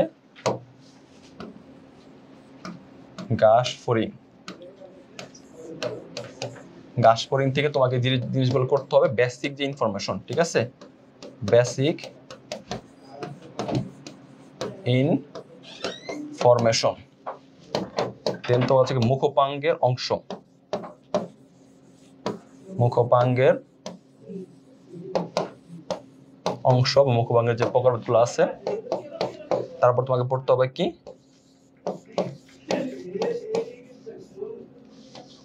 রক্ত সংবহনতন্ত্র,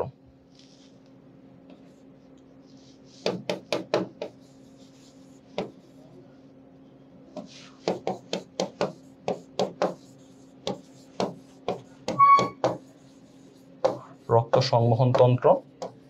আর লাস্ট যে টপিকটা পড়ো সেটা হচ্ছে কি রূপান্তর।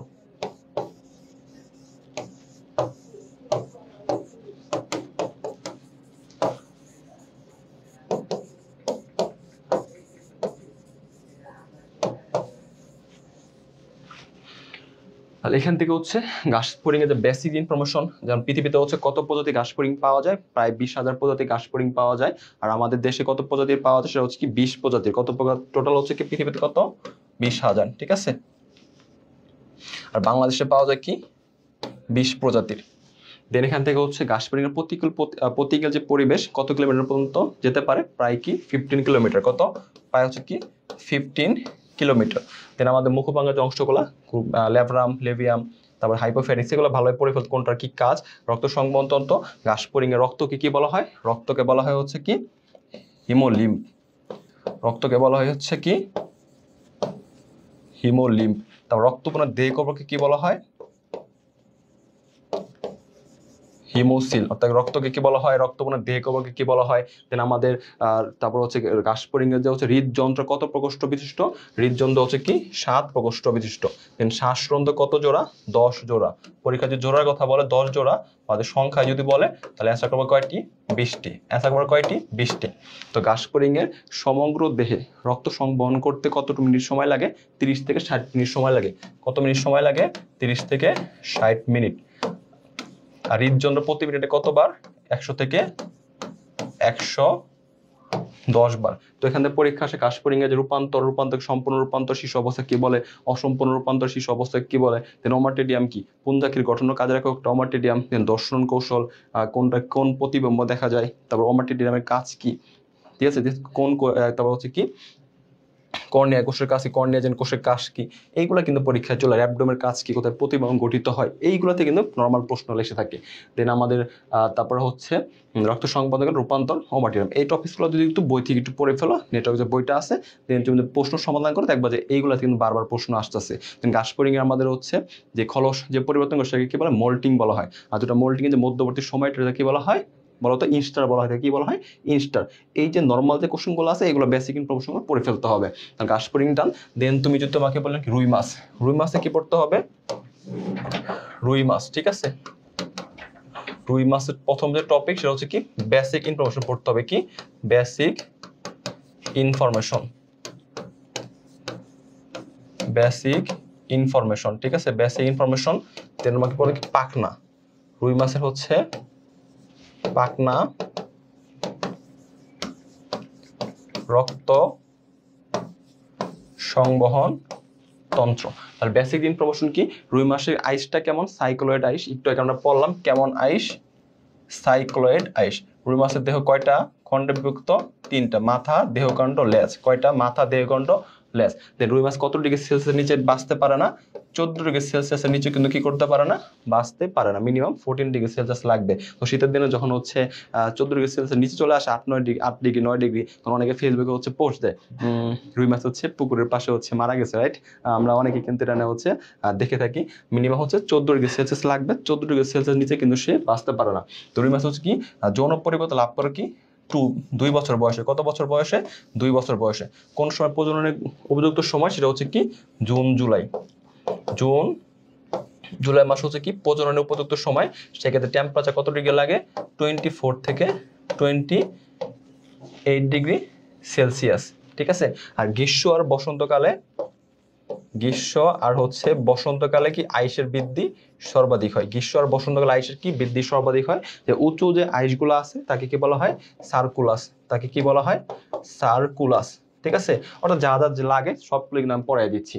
রুই মাসে আইস, সাইক্লোয়েড আইস 14 ডিগ্রি সেলসিয়াসের নিচে বাঁচতে পারে না। দেন যৌন পরিপক্কতা লাভ করে 2 বছর বয়সে। দেন জুন জুলাই প্রজননের উপযুক্ত সময়, সেক্ষেত্রে টেম্পারেচার কত ডিগ্রি লাগে, 24 থেকে 28 ডিগ্রি সেলসিয়াস লাগে। দেন গ্রীষ্ম বসন্তকালে আইসের বৃদ্ধি সর্বাধিক হয়। দেন যে উঁচু যে আইসগুলো আছে তাকে কি বলা হয়, সার্কুলাস বলা হয়। আর 500 রেখায় কতটা আইস থাকে, 41 থেকে 42টা। কত থাকে, 41 থেকে 42টা। আর রুই মাসে কি বায়োথলিটা পড়তে হবে, ঠিক আছে। বায়োথলি। প্রাকৃতিক প্রজননক্ষম নদী কোনটা, এটা হচ্ছে কি হালদা নদী। নদীটার নাম কি, হালদা নদী। খুবই গুরুত্বপূর্ণ একদম, এটা পরীক্ষা আসছেই, ঠিক আছে, এটা আসবেই। প্রজননক্ষম যে নদীটা, সে নদীটার নামটা কি, হালদা নদী। হালদা নদী সকলে আমরা জানি, এটা সবচেয়ে গুরুত্বপূর্ণ। কিছু পারো বা না পারো, তো এটা সবাই পরীক্ষা যদি কোনো একটা নদী না প্রশ্ন আসে বায়োলজি সেকেন্ড পেপারের ক্ষেত্রে, হালদা নদীটা অ্যান্সার করবা, ঠিক আছে। কারণ এর বাইরে কিন্তু কোনো নদী নাই। কারণ হালদা নদীটা হচ্ছে স্থান কোথায়, একবার কিন্তু পরীক্ষা আসছিল যে মুন্সিগঞ্জ, আড়িয়াল খাঁ বিল, অনেক জায়গায় কিন্তু অনেকগুলো কিন্তু দেখবা যে আলমোস্টারের বই অনেকগুলো প্লেস দেওয়া আছে, আর কোন কোন জায়গায় হচ্ছে প্রজনন ক্ষমতা। তো এইগুলো একটু ডিটেলস পড়ে ফেলবা। কারণ যদি কঠিন কনসেপ্টে প্রশ্ন দিতে চায় তো ওই নদীগুলো দিবে, তবে যদি একদম বেসিক একটা প্রশ্ন হালদা নদী অ্যান্সার করে দিবা, বুঝতে পারছো। দেন আমাদের হচ্ছে রুই মাছের ফুলকা কত জোড়া, রুই মাছের ফুলকা হচ্ছে কত, 4 জোড়া। যদি জোড়ায় আসে তাহলে 4 জোড়া, আর সংখ্যা আসলে কয়টা দিতে হবে, 8টা অ্যান্সার করতে হবে, ঠিক আছে, সংখ্যায় দিলে। রুই মাছের তারপরে হচ্ছে যে লার্ভা আছে না, রুই মাছের লার্ভাকে কি বলা হয়, ডিম পোনা বলা হয়। আর যে লার্ভা হচ্ছে কি বলা হয়, স্পনিং। যে ডিমগুলো হচ্ছে ফুটে যে প্রক্রিয়াকে কি বলা হয়, স্পনিং বলা হয়। অর্থাৎ নর্মাল যে বেসিক ইনফরমেশনগুলো সেগুলো পড়ে ফেলতে হবে। অর্থাৎ কি পাখনা, পুচ্ছ পাখনা কয়টা, শ্রোণী পাখনা কয়টা, ঠিক আছে। অর্থাৎ বায়ুথলিতে কোন কোন গ্যাস থাকে, অক্সিজেন, তারপর হচ্ছে নাইট্রোজেন, কার্বন ডাইঅক্সাইড, অক্সিজেনটা হচ্ছে কি এক্সেস পরিমাণ থাকে, ঠিক আছে, অক্সিজেনটা বেশি থাকে। তো পরীক্ষায় চলে আসে বায়ুথলিতে হচ্ছে কোন গ্যাসটি থাকে না, ঠিক আছে। তাই যে নর্মাল বেসিক ইনফরমেশন এগুলো যদি একটু পড়ে ফেলো তাহলে তোমাদের একবার রিভিশন কিন্তু ডান। তাহলে চলো কিছু প্রশ্ন সমাধান করে আসি। আচ্ছা, প্রাণী পুঁজিতে আমাদের হাইড্রা পড়ছিলাম, দেন আমরা ঘাসফড়িং পড়লাম, দেন আমরা হচ্ছে কি রুই মাছ। এবার চলো হচ্ছে প্রশ্ন, বলো ঘাসফড়িং এর দৈহিক বৃদ্ধির জন্য বারবার যে খলস বদলানোর প্রক্রিয়া তাকে কি বলা হয়? একটু আগে কিন্তু তোমাদের বললাম, রিভিশন দেওয়ার সময়ই বললাম, তার সবার আগে সঠিক অ্যান্সার দিয়ে দাও, বলো। তার সেক্ষেত্রে অ্যান্সার কি হবে?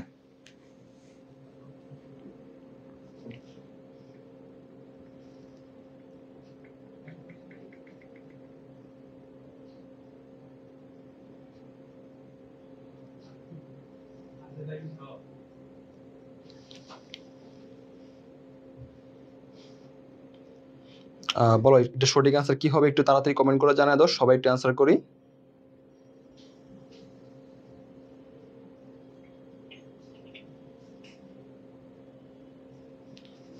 এই তো সঠিক অ্যান্সারটা হচ্ছে কি সি নাম্বার, সেটার নাম হচ্ছে কি মল্টিং। অ্যান্সার হচ্ছে কি সি নাম্বার। ঘাসফড়িং এর দৈহিক বৃদ্ধির জন্য বারবার খলস বদলানোর যে প্রক্রিয়া, সেই প্রক্রিয়ার নাম হচ্ছে কি মল্টিং। আর দুটা মল্টিং এর যে মধ্যবর্তী যে পর্যায় বা সময়টাকে বলা হয় কি ইনস্টার বলা হয়, একটু আগে বললাম, ঠিক আছে। কোন প্রাণীর স্বাভাবিক মৃত্যু নেই? একদম ইম্পর্টেন্ট একটা প্রশ্ন, আমাকে বেসিক একটা প্রশ্ন। অ্যান্সার কি হবে? হাইড্রা।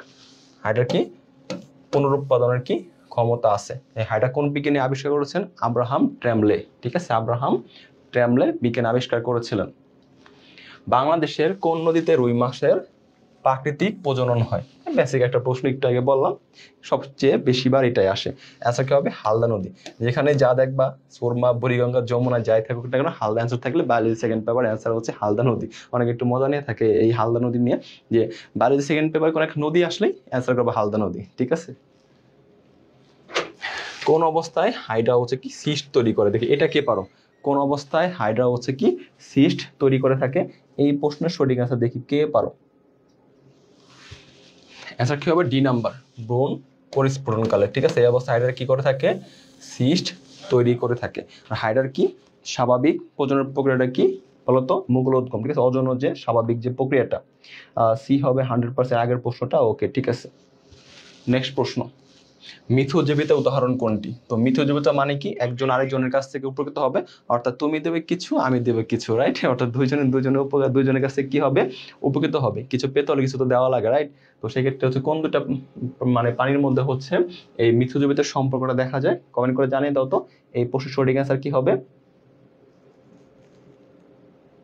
বলো এই প্রশ্নের সঠিক অ্যান্সার কি হবে? কোন দুটা পানির মধ্যে হচ্ছে মিথজীবিতা দেখা যায়? একটা হচ্ছে কি এ নাম্বার, অ্যান্সার হচ্ছে কি এ নাম্বার, একটা কি সবুজ হাইড্রা আর কি জু ক্লোরেলা, ঠিক আছে।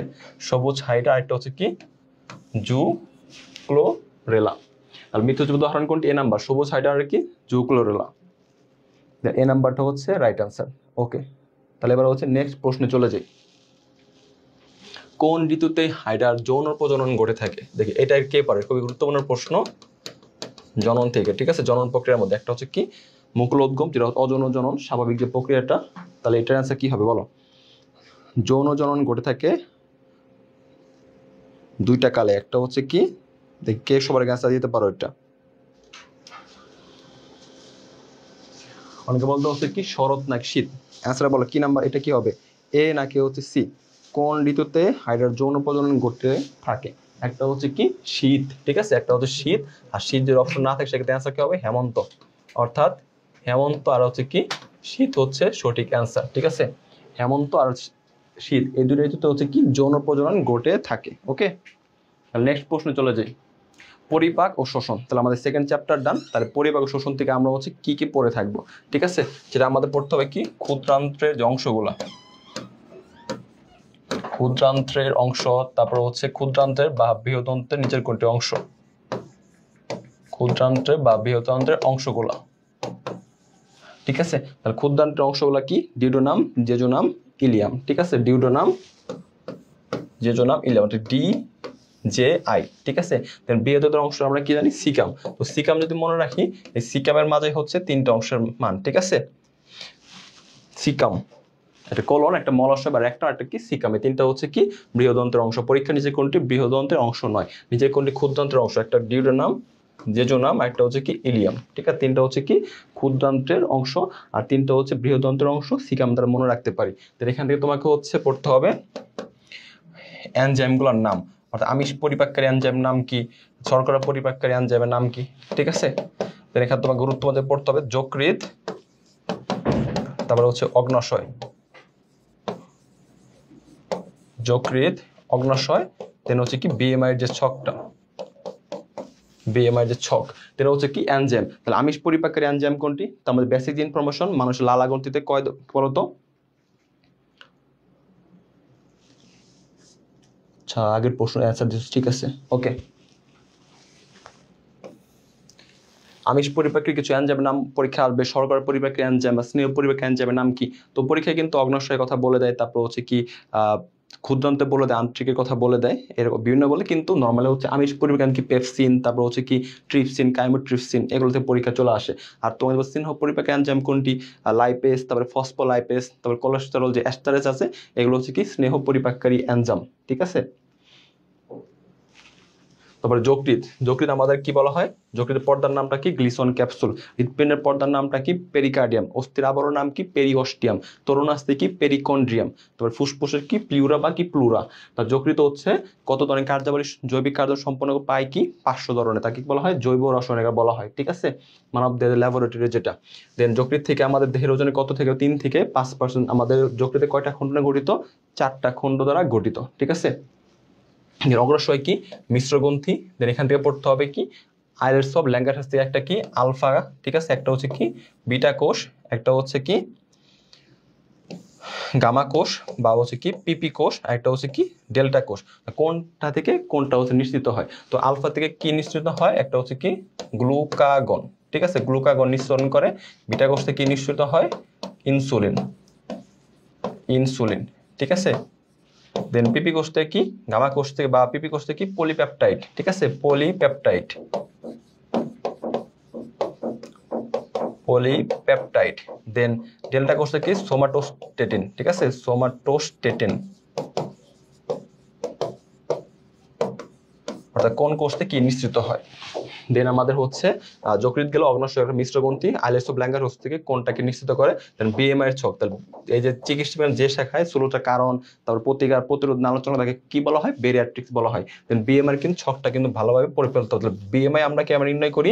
দেহের ওজন বা উচ্চতা, আর দেহের ওজন যেটা কিলোগ্রাম বসাতে হবে, আর উচ্চতা কি মিটার স্কোয়ারে বসাতে হবে। ঠিক আছে, মিটার স্কোয়ারে বসাইতে হবে। তো বিএমআই একটা ছক আছে, তো রেঞ্জটা একটু খুব ভালোই পড়তে হবে। যদি তোমার হচ্ছে 18.5 এর যদি কম হয়, সেক্ষেত্রে একটা রেঞ্জ 18.5 থেকে তোমার যদি হচ্ছে 24.9, দেন হচ্ছে 25 থেকে 29.9, দেন 30 থেকে 34.9, দেন 35 থেকে 39.9, দেন হচ্ছে কি 40 ইজ গ্রেটার দেন। ঠিক আছে, তাহলে 18.5 থেকে কি শরীরের ওজন কি খুবই কম, 18.5 থেকে 24.9টা কি স্বাভাবিক ওজন, এটা কিন্তু গুরুত্বপূর্ণ পরীক্ষায় এসে থাকে। দেন 25 থেকে 29.9 কি অতিরিক্ত ওজন, 30 থেকে আর কি প্রথম স্তর, 35 থেকে 39 কি স্থূলতার কি দ্বিতীয় স্তর, আর 40-এর বেশি যদি হয়ে থাকে কি মরবিডিটি। ঠিক আছে, ওবেসিটি যেটা বলা হয়, খুবই হচ্ছে লাস্ট যে পর্যায়ে। তাহলে পরীক্ষা আসে বিএমআই কোন শাখায় আলোচনা করা হয়? স্থূলতার কারণ বেরিয়াট্রিক্স। স্বাভাবিক ওজন কত? 18.5 থেকে 24.9। দেন অগ্ন্যাশয় মিশ্রগ্রন্থি, অগ্ন্যাশয় থেকে কোন কোন আইলেটস অফ ল্যাঙ্গারহান্স থেকে কি নিশ্চিত হয়, কোনটাকে নিঃসরণ করে সেটা ভালোভাবে জানতে হবে। যকৃৎ থেকে যকৃতের কাজটা জানতে হবে। এনজাইম কোনটা আমিষ পরিপাকের এনজাইম, কোনটা শর্করা পরিপাকের এনজাইম, কোনটা ক্ষুদ্রান্ত্রের অংশ, কোনটা বৃহদান্ত্রের অংশ। ঠিক আছে, এগুলো একটু জানতে হবে। এগুলো যদি রিভিশন দিয়ে ফেল তাহলে দেখবো যে চ্যাপ্টার ডান। তাহলে এবার চলে কিছু প্রশ্ন সমাধান করে আসি। পাকস্থলী কোন কোষ হতে HCl খরিত হয়? হাইড্রোক্লোরিক অ্যাসিড পাকস্থলী কোন কোষ থেকে খরিত হয়? ঠিক আছে, একটা আমরা জানি কি প্যারাটাল কোষ রয়েছে, তারপর হচ্ছে কি চিফ কোষ আছে, তারপর আর্জেন্টিফাইন কোষ, মিউকাস কোষ রয়েছে, অনেকগুলো কিন্তু কোষের প্রকারভেদ আছে।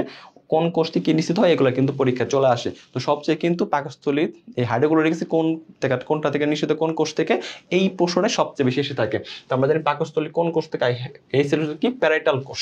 খুবই গুরুত্বপূর্ণ, 1 20 মার্কের প্রশ্ন। ঠিক আছে, 5 স্টার, তুমি অনেকবার পড়ছো, অনেকবার তোমাদের কিন্তু এই প্রশ্নটার সম্মুখীন হতে হয়েছে। একটা প্রশ্ন যদি কোষ থেকে প্রশ্নটা আসে, কোন কোষ থেকে পাকস্থলী নিশ্চিত হয়, যেটাকে হাইড্রোক্লোরিক অ্যাসিড, এটাই সবচেয়ে বেশি আসে। ঠিক আছে, মিউকাস কোষ থেকে কি হয়, মিউকাস কোষ থেকে কি মিউসিন নামক পদার্থ থেকে নিঃসৃত হয়। ঠিক আছে, আর্জেন্টিফাইন কোষ থেকে কি হয়, গ্যাস্ট্রিক ইন্ট্রিনসিক ফ্যাক্টরটা নিঃসৃত হয়। কোথায় ইউরিয়া তৈরি হয়, একদমই গুরুত্বপূর্ণ। বলছিলাম যকৃতের কাজটা খুব ভালোভাবে পড়তে হবে। ইউরিয়া তৈরি হয় হচ্ছে কি যকৃতে। ঠিক আছে, ইউরিয়া তৈরি হয় কি যকৃতে, ইউরিয়া তৈরি হয়। বেসিক ইনফরমেশনটা একদম মাথার মধ্যে রাখতে হবে। নেক্সট প্রশ্ন, মানব শরীরের সবচেয়ে বড় গ্রন্থির নাম কি? বলছিলাম না যদি যকৃতটা পড়ো তাহলে তুমি সবকিছু পেয়ে যাবা। মানবদের সবচেয়ে বড় গ্রন্থির নামটা হচ্ছে কি যকৃত। সবচেয়ে বড় গ্রন্থির নাম হচ্ছে কি যকৃত। তাকে কি জৈব রসায়নিক বলা হয়, কারণ জৈবিক কি 500 ধরনের কার্যাবলী সম্পাদন করে থাকে। মানবদের সবচেয়ে বড় গ্রন্থির নামটা অ্যান্সার কি হবে, যকৃত। এ নাম্বারটা রাইট অ্যান্সার। নেক্সট প্রশ্ন, ল্যাকটেজ এনজাইম কোন ধরনের খাদ্য পরিপাক করে? একটু দেখি কে সবার অ্যান্সার দিতে পারো। এটা অনেকে দেখি পারবা না, এটা দেখি কে সবার অ্যান্সার দিতে পারো। ল্যাকটেজ এনজাইম কোন ধরনের খাদ্য পরিপাক করে থাকে? দেখি এই প্রশ্নটা সঠিক অ্যান্সার কে কে পারো। এটা দেখে হচ্ছে কে কে পারো, সবার আগে অ্যান্সার দাও। ল্যাকটেজ এনজাইম কোন ধরনের খাদ্য পরিপাক করে?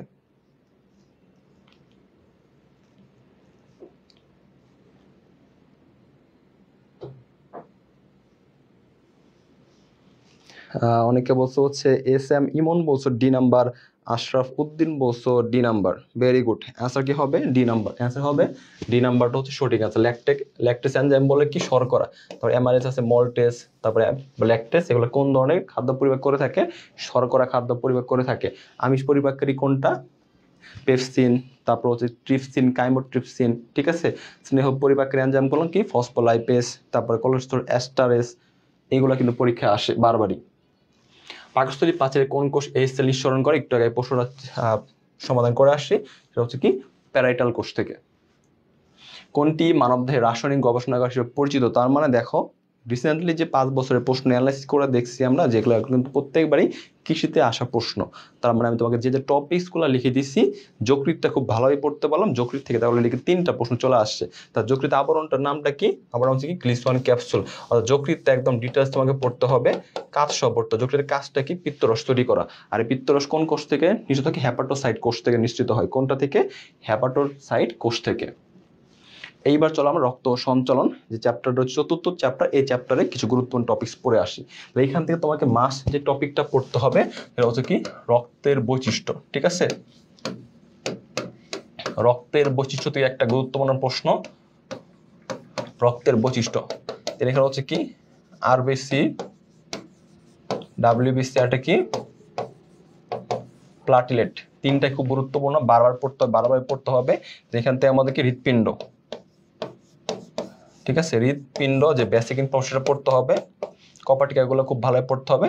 আর লাস্টে হচ্ছে কি হৃৎপিণ্ড হচ্ছে কি রোগ নির্ণয় পদ্ধতি, অর্থাৎ কোন রোগ নির্ণয় পদ্ধতি, অর্থাৎ কোন যন্ত্রের সাহায্যে আমরা কি আমরা করে থাকি। তার রক্তের বেসিক যে কিছু বৈশিষ্ট্য আছে, তাহলে আমাকে বলো তো, আমি কিছু বেসিক বৈশিষ্ট্য বলে। রক্তের স্বাদটা কেমন? রক্তের স্বাদটা হচ্ছে কি নোনতা, কারণ কি অজৈবলোক উপস্থিতির কারণে। রক্তের হচ্ছে কি সামান্য কি ক্ষারীয়, কারণ পিএস কত 7.35। তো আমরা জানি পিএস যদি 7-এর নিচে হয় সেক্ষেত্রে কি হয়? অ্যাসিডিক হবে। যেহেতু একটু 7-এর চেয়ে একটু বেশি যেটা ক্ষারীয়, তাহলে আমরা অ্যান্সারটা কি হবে? সামান্য ক্ষারীয়। তার রক্ত কি সামান্য ক্ষারীয়। পিএস কত 7.35 থেকে 7.45, 7 কত। তার রক্তের বৈশিষ্ট্য আমি একটু পড়ে আসি। রক্ত হচ্ছে কি সামান্য ক্ষারীয়, রক্ত হচ্ছে সামান্য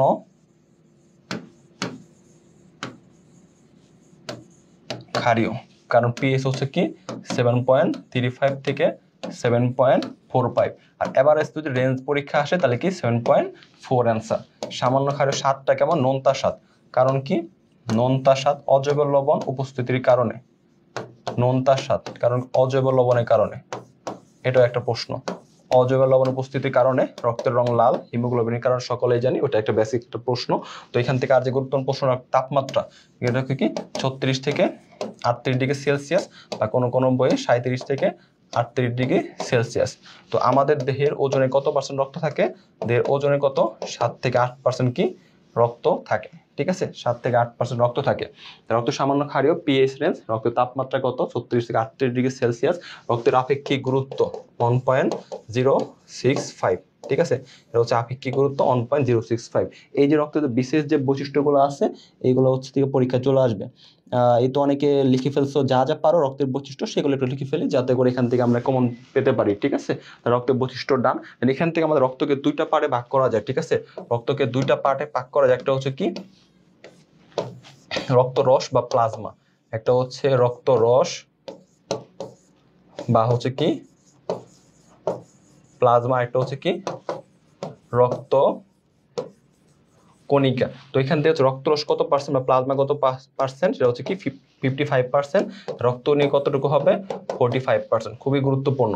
রক্তরসকে আবার হচ্ছে দুটো পার্টে ভাগ করা যায়, একটা হচ্ছে কি পানি, একটা হচ্ছে কি কঠিন পদার্থ, ঠিক আছে। কঠিন পদার্থ পানি কতটুকু 90 থেকে 92%, তাহলে কঠিন পদার্থ কি থাকবে বাকিটুকু 8 থেকে 10%। দেন এখান থেকে পড়তে হবে নিচের হচ্ছে কি কোনটি হচ্ছে, একজন কি করছো হা দিছো, ও না একজন ওয়াও দিছো, আপনি কি গুরুত্ব একজন হচ্ছে লিখছে, তো এটাকে হচ্ছে একজন অবাক হয়ে গেছে অনেক কিছু। তো যে যা যা পারো সেগুলো একটু লিখে ফেলো, ঠিক আছে, যে যা যা পারো সেগুলো একটু লিখে ফেলো। দেন কোনটি নাইট্রোজেন গঠিত হচ্ছে বর্জ্য পদার্থ, ইউরিয়া, ইউরিক অ্যাসিড, ক্রিয়েটিনিন, এগুলো থেকে পরীক্ষার প্রশ্ন আসে, ঠিক আছে। দেন আই এম জিপে 5 একটা ছন্দ আছে না, বলো তো আমি জিপে 5 পেয়েছি, এটা ইংলিশ কি দিয়ে কে পারো? আমি জিপে 5 পেয়েছি, এটা থেকে সঠিক অ্যান্সার কে পারো?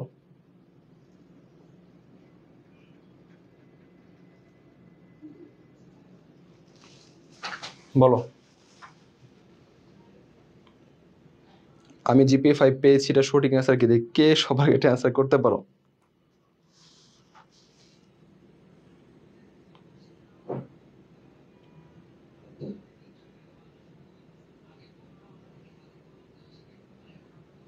কে অ্যান্সার দিবা না এটার? আই এম জিপে 5 হবে কিনা বলো কিনা, অনেক তো এটা খুবই ট্রল হয় আই এম জিপে 5।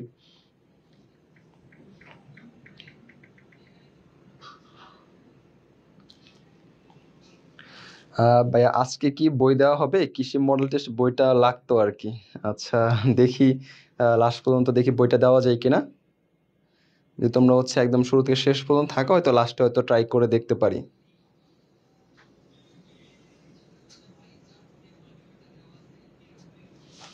ঠিক আছে।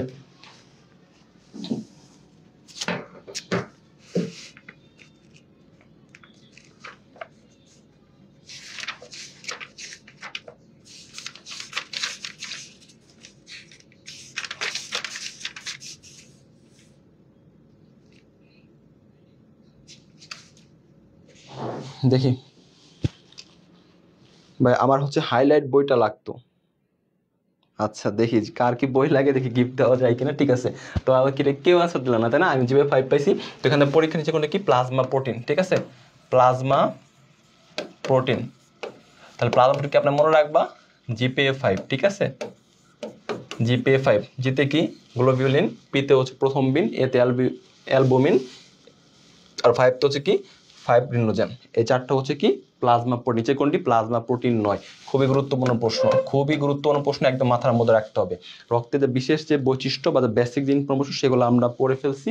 দেখো এরবারে কিন্তু রক্তের বৈশিষ্ট্যে কোনো প্রশ্ন আসার সম্ভাবনা নেই। দেন আমরা হচ্ছে আরবিসি সম্পর্কে যদি কিছু পড়তে পারি, ঠিক আছে। দেন হচ্ছে আরবিসিতে একটু রিভিশন দিয়ে আসি যাতে করে একটু আমাদের একটু সুবিধা হয়। আরবিসি আমরা জানি কি, আরবিসি হচ্ছে কি দ্বি অবতল চাকরির মতো নিউক্লিয়াস বিন, এটুকু লেখা লাগবে না, আমি মুখে মুখে বলতেছি, তোমরা সকলে কিন্তু জানো। দ্বি অবতল চাকরি, কার কি বই লাগবে ঠিক আছে সমস্যা নাই, আমি দেখি লাস্ট পর্যন্ত দেখি ট্রাই করা যায়, কিন্তু একটু বন্ধুদেরকে মেনশন দিতে হবে। যদি বই পেতে চাও একটু নিজের টাইম লাইনে শেয়ার করে দাও, যদি বই পেতে চাও নিজের টাইম লাইনে শেয়ার করে দাও। আমাদের যারা সম্মানিত মডারেটর যারা রয়েছে আমি তাদেরকে বলে দিচ্ছি, তারা একটু টাইম লাইনটা চেক করুক, দেখি ওই যাকে আমরা বইটা দিব সেই পার্সনটা টাইম লাইনে শেয়ার করছে কিনা। দেখি লাস্ট পর্যন্ত যদি শুরু থেকে শেষ পর্যন্ত থাকো আর বন্ধুদের একটু মেনশন করো, তাহলে কিন্তু আমি বিবেচনা করে দেখতে পারি। তাহলে কি দ্বি অবতল, ঠিক আছে, দ্বি অবতল চাকতির মতো, দ্বি অবতল চাকরির মতো নিউক্লিয়াস বিহীন, নিচের কোনটি নিউক্লিয়াসবিহীন? পরীক্ষা আমরা পড়ছিলাম না, গত ক্লাসে আমরা পড়ছিলাম না, অণু রেড সিতে লাল নিউক্লিয়াস নেই, তারপর শিবকোষ বা শিবনল, লেন্স কোষ, অণুচক্রটি, এগুলো কি নিউক্লিয়াসবিহীন। আমার এখানে পড়তে হবে প্রতি 100 ml রক্তে 100 ml রক্ত হিমোগ্লোবিন, ঠিক আছে, 16 গ্রাম, ঠিক আছে, প্রতি 100 ml কি 16 গ্রাম বা কি 29 হচ্ছে কি পিকোগ্রাম। প্রতি 100 ml রক্তে হিমোগ্লোবিন কত থাকে? 16 গ্রাম, বাকি 29 হচ্ছে কি পিকোগ্রাম হিমোগ্লোবিন থাকে। দেন লোহিত রক্তকণিকার আমাদের সংখ্যাটা। তো তার আগে আমার গুরুত্বপূর্ণ প্রশ্নটা হচ্ছে রক্তকণিকা তৈরির প্রক্রিয়াটার নামটা কি? রক্তকণিকা তৈরির প্রক্রিয়ার নাম হচ্ছে কি হেমাটোপয়েসিস। পয়েসিস মানে হচ্ছে কি তৈরি করা, হেমাটোপয়েসিস, ঠিক আছে। আরবিসি তাহলে কি হবে? এরিথ্রোপয়েসিস।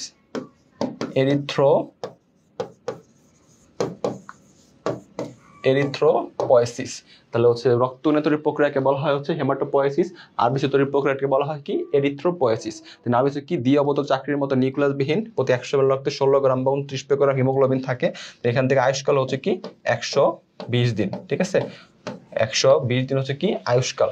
এখান থেকে তোমাকে সংখ্যাটা কিন্তু পড়তে হবে ভ্রূণদেহে, ঠিক আছে। একটা হচ্ছে কি ভ্রূণদেহে, একটা হচ্ছে কি শিশু দেহে। একটা ভ্রূণ, শিশু, পূর্ণাঙ্গ হচ্ছে কি পুরুষ, নারী। সংখ্যাটা লিখে ফেলো, যারা ক্লাস করতেছো, যারা বই পেতে চাও সংখ্যাগুলো লিখতে হবে। আর রিভিশনটা হয়ে যায়, আর রিভিশনটা যদি হয়ে যায় তাহলে দেখবা যে কমপ্লিট প্রিপারেশন, তাদেরকে আমি বইটা দিতে কোনো আপত্তি নেই। বাট তুমি লিখবা না, ক্লাস শেয়ার করবা, নিজের টাইমলাইন শেয়ার করবা না, কমেন্ট করবা না, বন্ধুদের মেনশন দিবা না, তারপর পড়ার প্রতি কোনো আগ্রহ নেই, তাকে তো বই দিয়ে আমার কোনো লাভই নাই।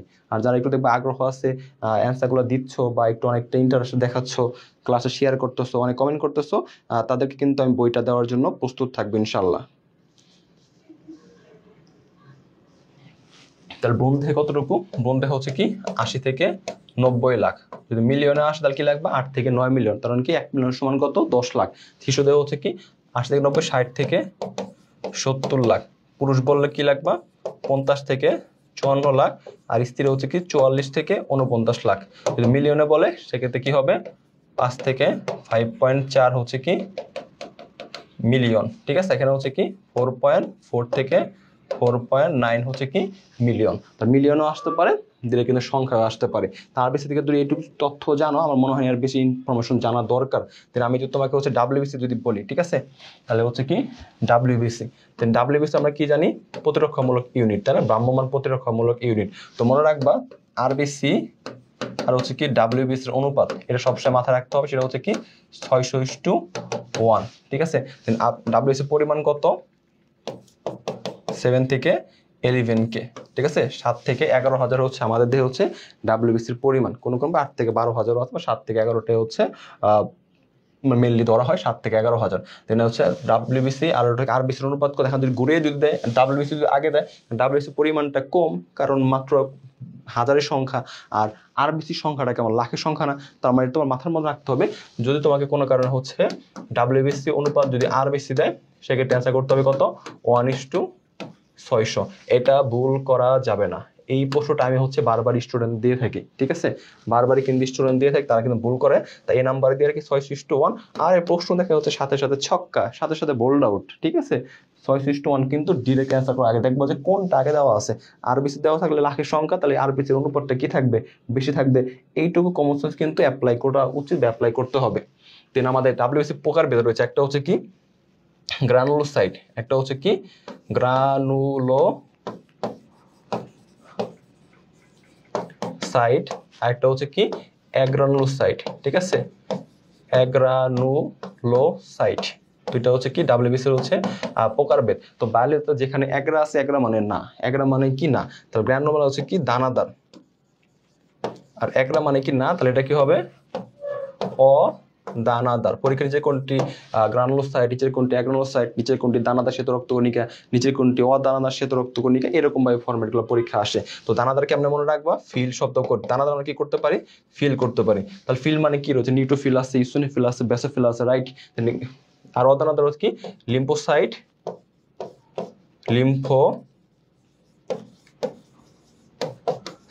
আর এটা হচ্ছে কি লিম্ফোসাইটটা হচ্ছে কি মনোসাইট। তাহলে হচ্ছে আমাদের এখানে প্রত্যেকটা জিনিস হচ্ছে কাজ লাগবে। অর্থাৎ নিউট্রোফিলের কাজ কি, নিউট্রোফিলের বর্ণ কেমন, নিউট্রোফিল, তারপর হচ্ছে ইউসিনোফিল,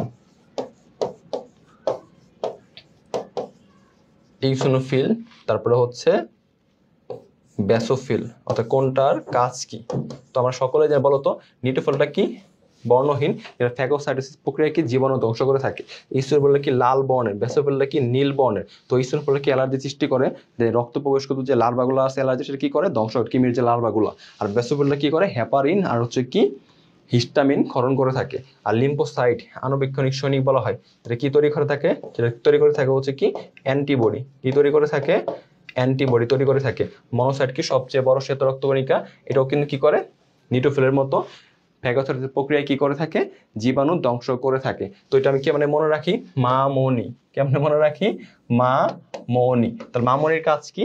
ধ্বংস করে দেওয়া। অর্থাৎ বেশি যদি তুমি হচ্ছে তেরামি করো, মা বাবা শাসন, মা শাসন করে না, ঠিক আছে, মামনি। তাহলে মা তো হচ্ছে মনোসাইট, মনোসাইটগুলো কিন্তু একসময় কি ম্যাক্রোফেজে পরিণত হয়, ম্যাক্রোফেজ। আর নিতে হচ্ছে নিউট্রোফিল, এদের কাজ হচ্ছে কি ফ্যাগোসাইটোসিস প্রক্রিয়ায় কি জীবাণু ধ্বংস করা। তাহলে এভাবে মনে রাখবা। আর বেসোফিলের কাজটা কি হেপারিন আর কি হিস্টামিন নিঃসরণ করা। বুঝতে পারছো?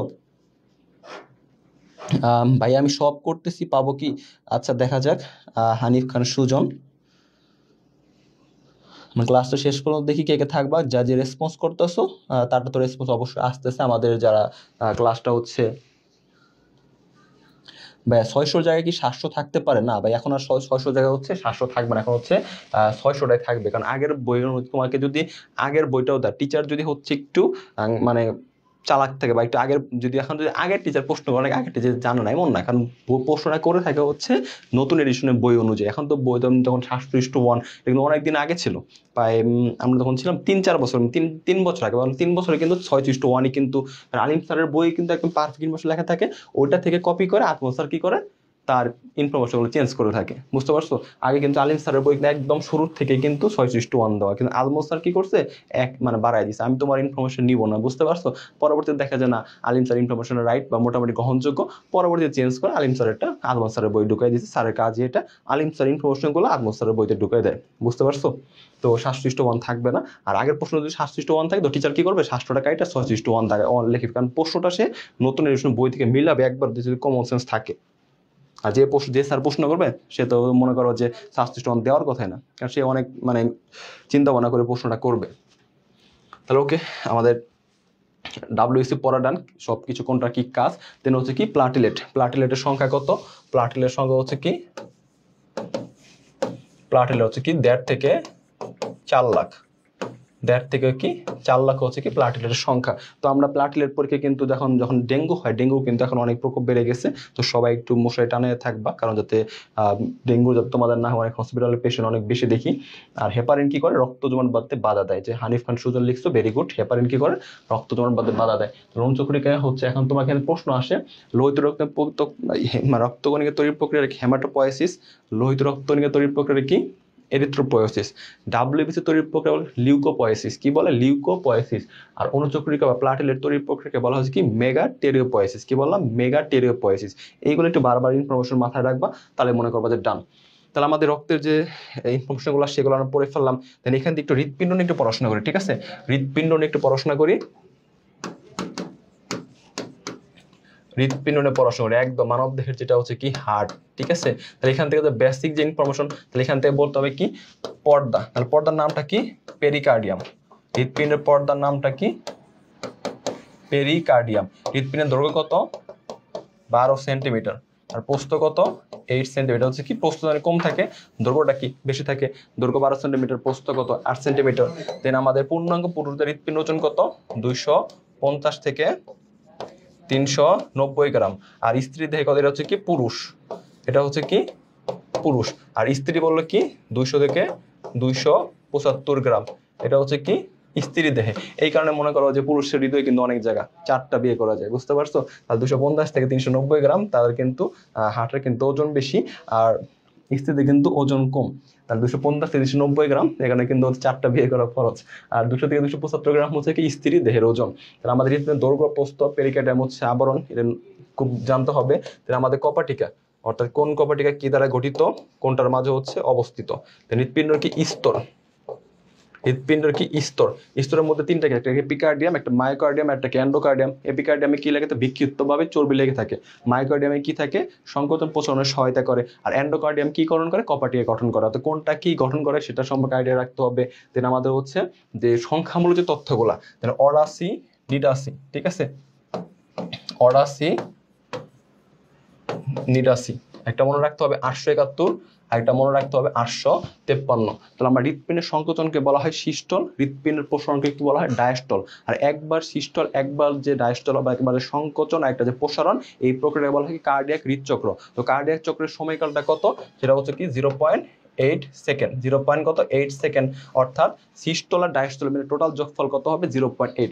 অরাসি মানে কি 871, তাহলে 7 মানে কি অলিন্দের ডায়াস্টল, ডায়াস্টল মানে কি প্রসারণ, তাহলে প্রসারণে কি সময়টা একটু বেশি লাগবে। আর যে সিস্টলদের সংকোচন সে সময়টা কি কম লাগবে। তার মানে এটা হচ্ছে কি ডায়াস্টলের সময়, আর ওয়ানটা হচ্ছে কি সিস্টলের সময়। আর নিডাসি, নিডা কি নিলয়, ডায়াস্টল 0.5 সেকেন্ড, আর সিস্টলে কি নিলয়ের, সিস্টলের সময়কাল কত? 0.3 সেকেন্ড। পয়েন্টটা যোগ করতে হবে। কেন আট লিখছি? কারণ দুইটা যোগ করলে কত? 0.8। তাহলে 871, 853। বেসিক যে ইনফরমেশনগুলো আছে সেগুলো কিন্তু পড়ে ফেলতে হবে। কার্ডিয়াক হৃদচক্র টাইম কত। আর লাস্টে আমাদের যে জিনিসগুলো রয়েছে সেটা হচ্ছে কোনটা হৃৎপিণ্ডে যে রক্ত বিভিন্ন যন্ত্রপাতি আছে, হৃৎপিণ্ডের প্রাথমিক অবস্থা জানা যায় কোনটার মাধ্যমে, তারপর হার্ট অ্যাটাক নিশ্চিত করা যায় কোনটি, হার্ট ফেলিওর আছে ডক্টর বিএমপি দ্বারা পরীক্ষা করে থাকি। দেন আমাদের হার্ট অ্যাটাক নিশ্চিত করতে পারি কিনা, আমাদের হসপিটালে পেশেন্টগুলো আসে তাদের আমরা ট্রোপনিন অন পরীক্ষা দিয়ে থাকি। দেন হচ্ছে রক্তচাপ মাপার যন্ত্রের নামটা কি? সেটা হচ্ছে কি স্পিক ম্যানোমিটার। একই সাথে যে রক্তচাপ আর অক্সিজেনের ঘনত্বটা আসে সেক্ষেত্রে অ্যান্সার হবে পালস অক্সিমিটার, যেটা কিন্তু কেমিস্ট্রির একটা প্রশ্ন। একই সাথে এটা কিন্তু বায়োলজির প্রশ্ন। অনেকে কিন্তু এ নাম্বারে স্পিক ম্যানোমিটার থাকবে, বি নাম্বার থাকবে পালস অক্সিমিটার। একই সাথে অক্সিজেনের আর কি রক্তচাপ, দুইটা মাত্রা মাপা যায়, পালস অক্সিমিটার দেয়। এটা মাথায়, পালস কি অক্সিজেন মিটার। যদি এখন না দেখে থাকো, অনেকে কিন্তু বাসায় এটা থাকে পালস অক্সিমিটার।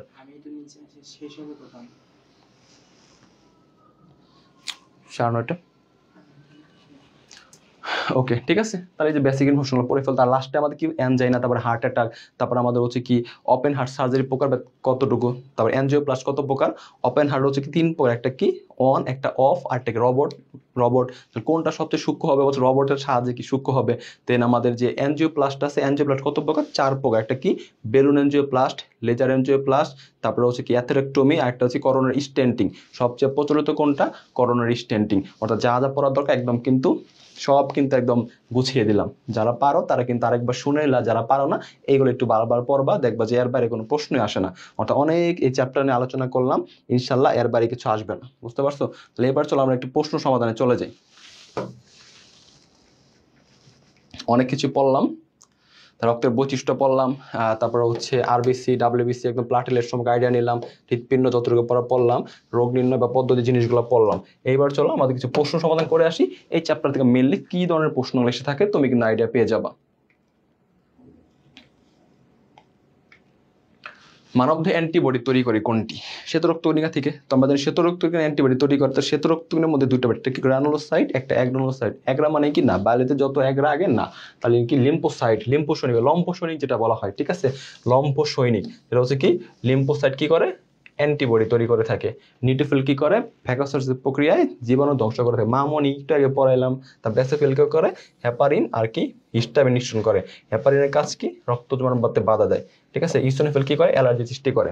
আর আমাদের রক্তে যে কিমির যে লার্ভা আছে সেটা কি করে? ধ্বংস করে থাকে। তাহলে আমাদের কিন্তু টপিক ডান। তাহলে মানব অ্যান্টিবডি তৈরি করে কোনটি? এ নাম্বার লম্ফোসৈনিক যেটাকে বলা হয় সেটা হচ্ছে লিম্ফোসাইট। একটা কি বিটা লিম্ফোসাইট, একটা টি লিম্ফোসাইট, দুটা কিন্তু প্রকারভেদ।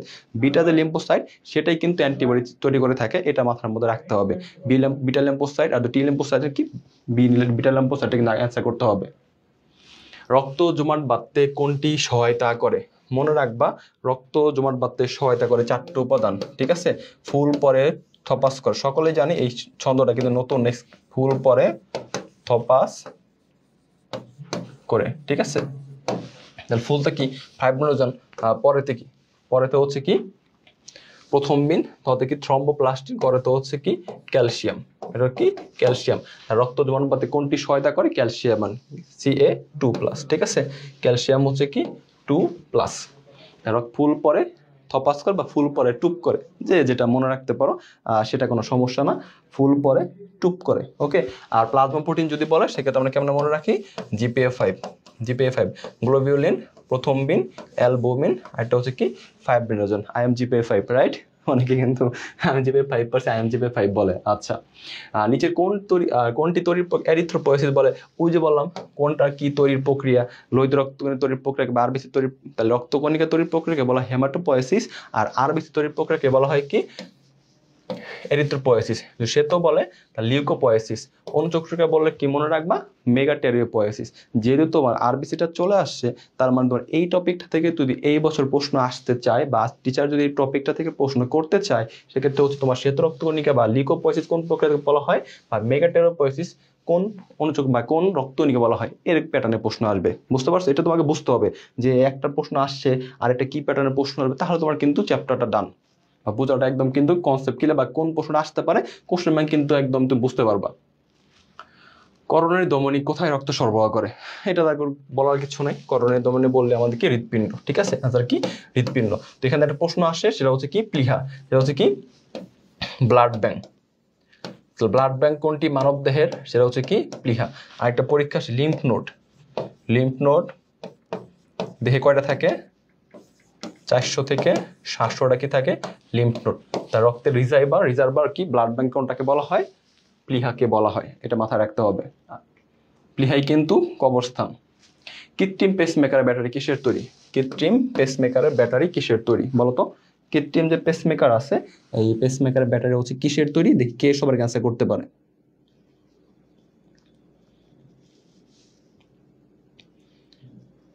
সেটা হচ্ছে কি, এই তো সবার আগে সঠিক অ্যান্সার দিছো হানিফ খান সুজন। সেটা হচ্ছে কি লিথিয়াম। অ্যান্সার কি লিথিয়াম। কৃত্রিম পেসমেকার ব্যাটারি কিসের তৈরি? Lithium answer. ওকে। রক্ত জমাট বাঁধার জন্য কোনটির প্রয়োজন হয় না? একটু আগে পড়লাম ফুল পরে টপাস করে বা থপাস করে টুপ করে, যেটা মনে রাখতে পারো। সেটা হচ্ছে কি প্লাটিলে তো অবশ্যই রক্ত বাঁধতে সাহায্য প্রথম বিন ফাইব্রাস হরমোন। হরমোনের কোনো কিন্তু প্রয়োজন না, হরমোনের কোনো প্রয়োজনীয়তাই নাই। ফুল পরে টপাস করে যে আয়নের কথা বলে, সেক্ষেত্রে কি ক্যালসিয়াম 2+ হচ্ছে রক্ত জমাট বাঁধতে সহায়তা করে, আর হেপারিন কিন্তু রক্ত জমাট বাঁধতে বাধা দেয়। তাহলে ওকে, রক্ত সঞ্চালন চ্যাপ্টারটা ডান। আমরা কিন্তু অলরেডি 4টা চ্যাপ্টার শেষ করে আসছি। একদম যতটুকু পড়া দরকার সাজেশন ক্লাস বা রিভিশন ক্লাস হিসেবে যা যা কন্টেন্ট দেওয়া দরকার সেগুলো একদিন ইনশাল্লাহ দিয়ে ফেলছি। মানে কোনো কিছু ল্যাকিংস তোমাদের কাছে রাখি নাই। ওকে, শ্বসন ও শ্বাসক্রিয়া, তাহলে আমাদের এই চ্যাপ্টার থেকে খুবই বেসিক প্রশ্ন, একটা প্রশ্ন আসতে পারে, সেটা আমরা কিছু প্রশ্ন সমাধান করলে বুঝতে পারো কি কি টপিকস পড়তে হবে। তা শ্বসন যন্ত্রের কোন স্থানে গ্যাসের বিনিময় হয়? তা বলো তো শ্বসন যন্ত্রের কোন স্থানে গ্যাসের বিনিময় হয়? এটা একদমই ইম্পর্টেন্ট একটা প্রশ্ন, বেসিক প্রশ্ন কি অ্যালভিউলাস। তো ফুসফুসের গঠন ও কাজের এককের নামটা কি? অ্যালভিউলাস। অ্যান্সার কি করবা? ফুসফুসের গঠন ও কাজের এককের নামটা কি? অ্যালভিউলাস। দেন এখান থেকে একটা প্রশ্ন আসে, সেটা হচ্ছে কি এই যে সেপ্টাল কোষ থেকে, অ্যালভিউলাস কি কোন কোষ থেকে সারফেক্টিক নামক রাসায়নিক উপাদান নিশ্চিত হয়? সেপ্টাল কোষ থেকে। কত সপ্তাহে? 23 সপ্তাহে। কত সপ্তাহে? 23 সপ্তাহে। এই দুটো প্রশ্ন মাথার মধ্যে রাখতে হবে। সেপ্টাল কোষ, সারফেক্ট্যান্ট 23 সপ্তাহ। এটা একদম মাথার মধ্যে ইনপুট দিয়ে রাখতে হবে। অ্যাডামস অ্যাপল কোথায় থাকে? সেটা আমরা সকলেই জানি। 19 থেকে পড়ে 19 বই সুন্দর করে দেওয়া আছে কি ষড়যন্ত্র বা ল্যারিংসে থাকে, ঠিক আছে? অ্যাডামস অ্যাপল কোথায় থাকে? ষড়যন্ত্রে থাকে। এটা অ্যান্সার হচ্ছে কি ডি নাম্বার। ফুসফুসের ক্যান্সারের জন্য দায়ী কোনটা? কেমিস্ট্রির মতো একটা কোশ্চেন, রাইট? বিভিন্ন হচ্ছে কার্বন মনোক্সাইড, তারপর radon, manganese oxide, hydrogen sulphide, এগুলো একটু পড়া দিছে। তো যেহেতু একটু কেমিস্ট্রি পড়াটা আছে, আমি তো হচ্ছে কেমিস্ট্রি পড়াই, তো একটু কিছু কেমিস্ট্রি বেসিক জিনিস আলোচনা করে থাকি, ঠিক আছে? তো এখানে হচ্ছে কার্বন মনোক্সাইডকে কি বলা হয়? আমি একদিন বাচ্চাকে বলছিলাম যে তুমি একটু কবাল্টের সংকেত লেখো, ঠিক আছে? সেই কবাল্টের সংকেত ছিল হচ্ছে CO। তা CO কিন্তু কবাল্টের সংকেত, কবাল্টের সংকেত হচ্ছে কি প্রথমটা ক্যাপিটাল, ওটা কি স্মল। এটা হচ্ছে কি কবাল্ট, এটা কি কার্বন মনোক্সাইড। দুইটা যদি ক্যাপিটাল থাকে, কার্বন মনোক্সাইড কি বলা হয়? নীরব ঘাতক বলা হয়। কি করে? নীরব ঘাতক বলা হয়। রেডন একটা কি নিষ্ক্রিয় গ্যাস। ম্যাঙ্গানিজ ডাইঅক্সাইড আমাদের কি ধনাত্মক প্রভাবক হিসাবে ইউজ হয়। বিভিন্ন প্রভাবক আছে না, ধনাত্মক প্রভাব, ঋণাত্মক প্রভাব, পেজেস, তাহলে মনে রাখি ফসফরিক অ্যাসিড, তারপরে হচ্ছে গ্লিসারিন, ঠিক আছে? তারপরে হাইড্রোজেন সালফাইড কি পচা ডিমের গন্ধের জন্য দায়ী। হাইড্রোজেন সালফাইড কি করে? পচা ডিমের গন্ধের জন্য দায়ী। তাহলে আমাদের ফুসফুসের ক্যান্সারের জন্য দায়ী হচ্ছে কি রেডন। রেডনটা কি ফুসফুসের ক্যান্সারের জন্য দায়ী। এটা হচ্ছে কি বি নাম্বারটা হচ্ছে রাইট অ্যান্সার, ঠিক আছে? আর যদি তোমাকে শ্বাসকষ্টের জন্য দায়ী থাকে, সেক্ষেত্রে অ্যান্সার কিন্তু সালফার ডাইঅক্সাইড আসে, বা ব্রঙ্কাইটিস যদি বলে, ঠিক আছে? ব্রঙ্কাইটিস যদি বলে, সেক্ষেত্রে হচ্ছে সালফার ডাইঅক্সাইড। এই সালফার ডাইঅক্সাইড কিন্তু আবার হচ্ছে অ্যাসিড বৃষ্টির জন্য দায়ী থাকে। একজন পূর্ণবয়স্ক মানুষের ফুসফুস কতগুলো অ্যালভিউল থাকে? অর্থাৎ তার মানে তোমাকে অ্যালভিউল থেকে যদি প্রশ্ন আসে পূর্ণ বয়সের কথা যদি পরীক্ষা আসে, তার মানে নবজাতক, তারপরে হচ্ছে 8 বছর বয়সে কতটুকু থাকে সেটা মাথায় রাখতে হবে। যদি তোমাকে নবজাতকের কথা বলে, সেক্ষেত্রে কথা আমরা সকলে জানি 300 মিলিয়ন। নবজাতক বললে 300 মিলিয়ন। তো 8 বছর বয়স যদি বলে, আচ্ছা নবজাতক তো হচ্ছে কি 20 মিলিয়ন, রাইট? 20 মিলিয়ন। আর 8 বছর যদি বলে সেক্ষেত্রে হচ্ছে 300 মিলিয়ন। আর পূর্ণাঙ্গ যদি বলে সেক্ষেত্রে হচ্ছে কি 480 মিলিয়ন। এই তিনটে ইনফরমেশন মাথার মধ্যে রাখতে হবে। তাহলে নবজাতকে 20 মিলিয়ন থাকবে, 8 বছর বয়সে 300 মিলিয়ন থাকবে, তারপরে হচ্ছে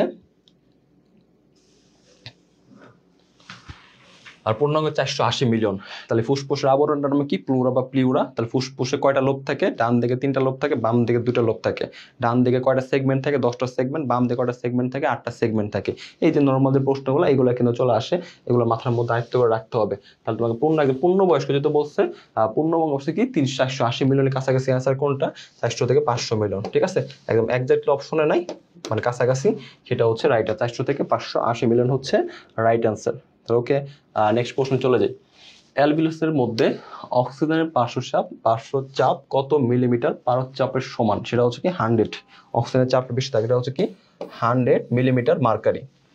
অ্যালবিউলাসের মধ্যে অক্সিজেনের পার্শ্বচাপ সেটা হচ্ছে কি 100 মিলিমিটার মার্কারি। ওকে, মানব রক্তে হিমোগ্লোবিন কোন পদার্থ উপস্থিত কারণে লাল হয়? তার রক্তের রং কি? লাল হয়। তো সেক্ষেত্রে হিমোগ্লোবিন কোন পদার্থ? হিমোগ্লোবিন কি একটা কি হিম, আর একটা হচ্ছে কি আয়রনের সমন্বয়ে গঠিত। হিম কি আয়রনের সমন্বয়ে গঠিত, যে লোহা যেটা। তাহলে লোহাতে মানব কত গ্রাম লোহা থাকে? 4 থেকে 5 গ্রাম হচ্ছে কি লোহা থাকে।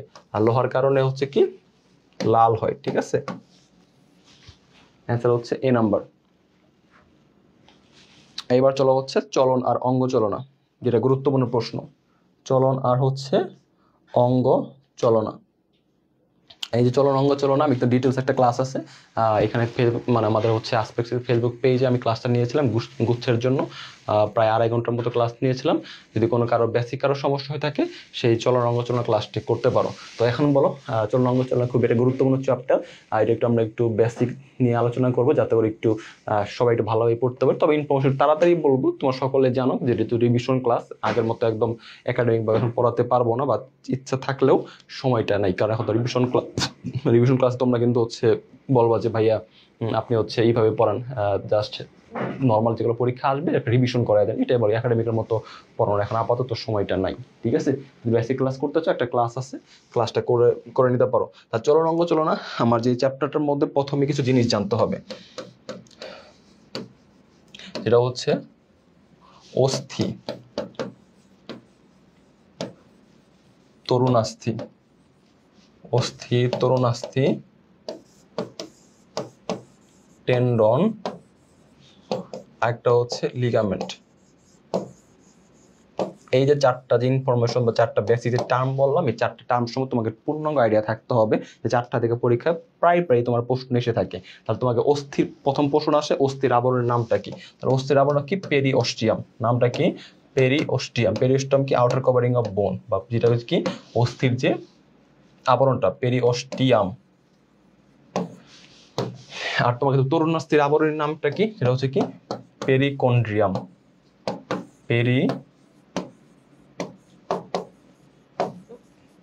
অস্থির আবরণের নাম হচ্ছে পেরিওস্টিয়াম, তরুণাস্থির আবরণের নাম হচ্ছে কি পেরিকন্ড্রিয়াম। টেন্ডন আর লিগামেন্ট সবচেয়ে যেটা সমস্যা বেশি হয়। তো দেখো, টেন্ডন আর লিগামেন্টে তোমার যদি সমস্যা না হয়, আমি এখানে তোমাকে একটা ট্রিক্স বলে দিই। তার টেন্ডন মানে কি? টানাটানি করা। টেন্ডন মানে কি? টানাটানি করা। কাজটা টানাটানি করি। যখন আমাদের কিছুদিন আগে কুরবানিতে হলো, তখন আমরা কি করছি? হাড্ডি মাংসর সাথে, যেটা হাড্ডি মানে হাড্ডি কি টানাটানি করছি না? কিসের সাথে? মাংসর সাথে তো আমরা কি হাড্ডির টানাটানি করছি। মাংসটা হচ্ছে কি পেশি, আর হাড্ডিটার মানে কি অস্থি। তাহলে টেন্ডন কি? অস্থি প্লাস পেশির মধ্যে সংযোগস্থল। অস্থি প্লাস পেশিকে কে সংযোগ করে থাকে, সেটা হচ্ছে কি টেন্ডন। টেন্ডন মানে টানাটানি করে। কিসের সাথে টানাটানি করি? মাংসের সাথে হাড্ডিটা টানাটানি করি। হাড্ডিটা কি? হাড্ডিটা হচ্ছে অস্থি, যেটা বোনস বলা হয়, আর মাংসটা কি? পেশি বলা হয়। ঠিক আছে, আর লিগামেন্ট মানে কি? অস্থির সাথে যে অস্থির সংযোগস্থল। অস্থি প্লাস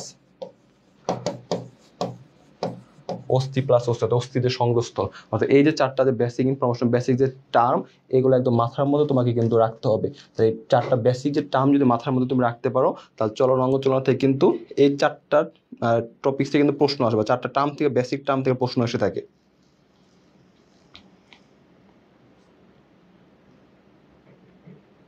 ওকে, তাহলে আমরা এখন হচ্ছে কঙ্কাল তন্ত্র শ্রেণী বিভাগটা পড়ে আসি। তাহলে আমাদের এইটুকু ডান, 4টা টার্ম পড়ার ডান। যেটা হচ্ছে কি কঙ্কাল তন্ত্র। কঙ্কাল তন্ত্র হচ্ছে একটা হচ্ছে কি অক্ষীয় কঙ্কাল, একটা হচ্ছে কি উপাঙ্গীয় কঙ্কাল, একটা কি অক্ষীয় কঙ্কাল, ঠিক আছে। অক্ষীয় কঙ্কাল, একটা হচ্ছে কি উপাঙ্গীয় কঙ্কাল কয়টা? তাহলে মানব দেহে যখন আমার জন্ম নেই, শিশু দেহে অস্থি কয়টা থাকে? শিশু দেহ হচ্ছে কি 300টা। শিশু দেহে 300টা হচ্ছে কি 300টা হচ্ছে কি শিশু দেহে, তো জন্মের সময়। আর এখন আমাদের কয়টা আছে? 206টা, যেটা কি পরিণত অবস্থায়। এই দুটা প্রশ্ন পরীক্ষা আসে, এটা সবচেয়ে বেশি আসে। 300টা শিশুদের জন্মের সময় কয়টা অস্থি নাম জন্মগ্রহণ করে থাকি? 300টা। আর এখন পূর্ণাঙ্গ বয়সে কয়টা? 206টা। এখন পরীক্ষা আসে কঙ্কাল তন্ত্রকে দুইটা শ্রেণীতে ভাগ করা যায়, একটা অক্ষীয় কঙ্কাল তন্ত্র, একটা উপাঙ্গীয় কঙ্কাল তন্ত্র। অক্ষীয় কঙ্কাল কয়টা? 80। কেমনে মনে রাখবো?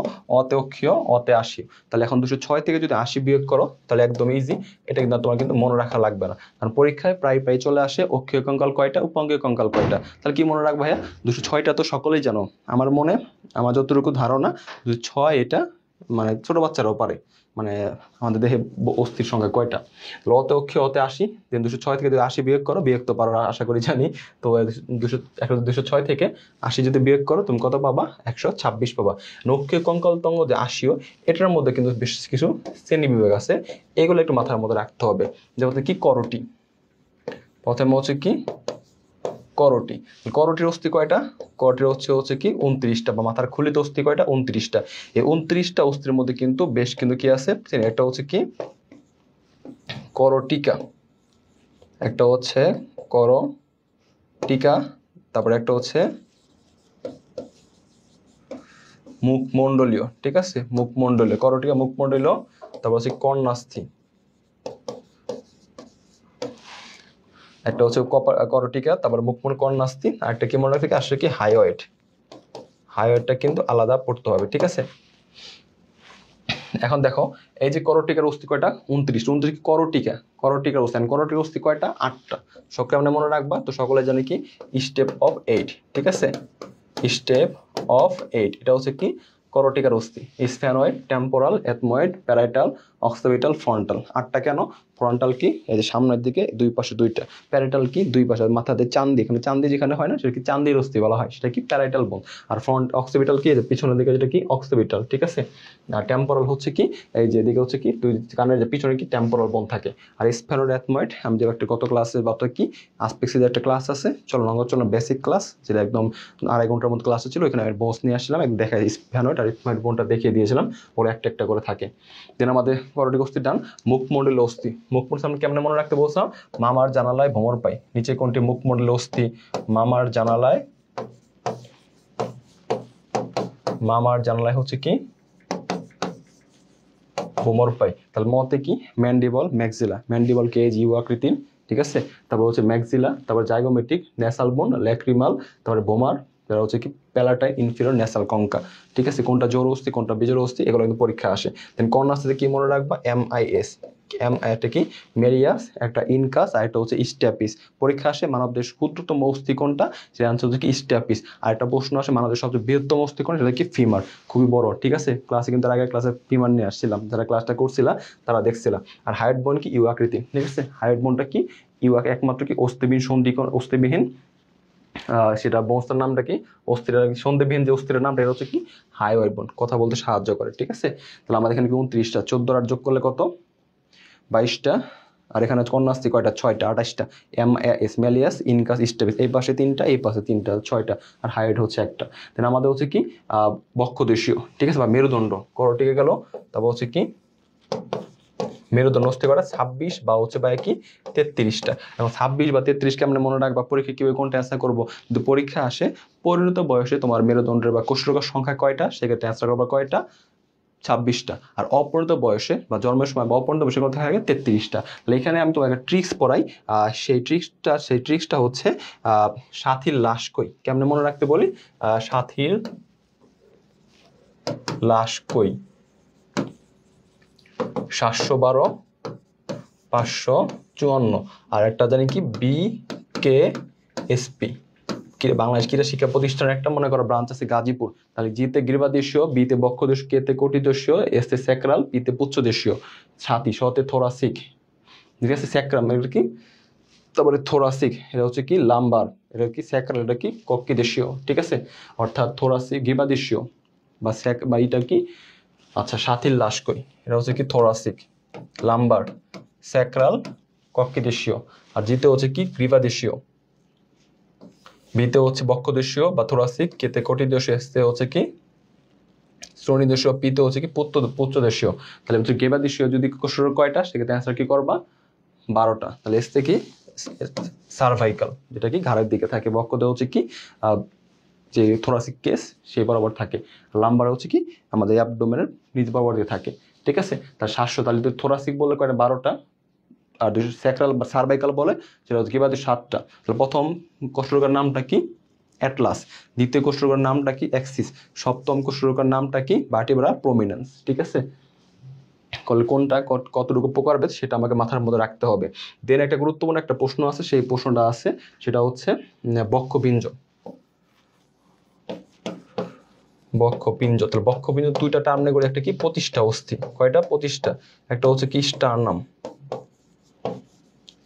স্টারনাম, আর এটা হচ্ছে কি পরশুকা বা কি রিবস, রিবস হচ্ছে কয়টা 24টা, স্টারনাম হচ্ছে একটা।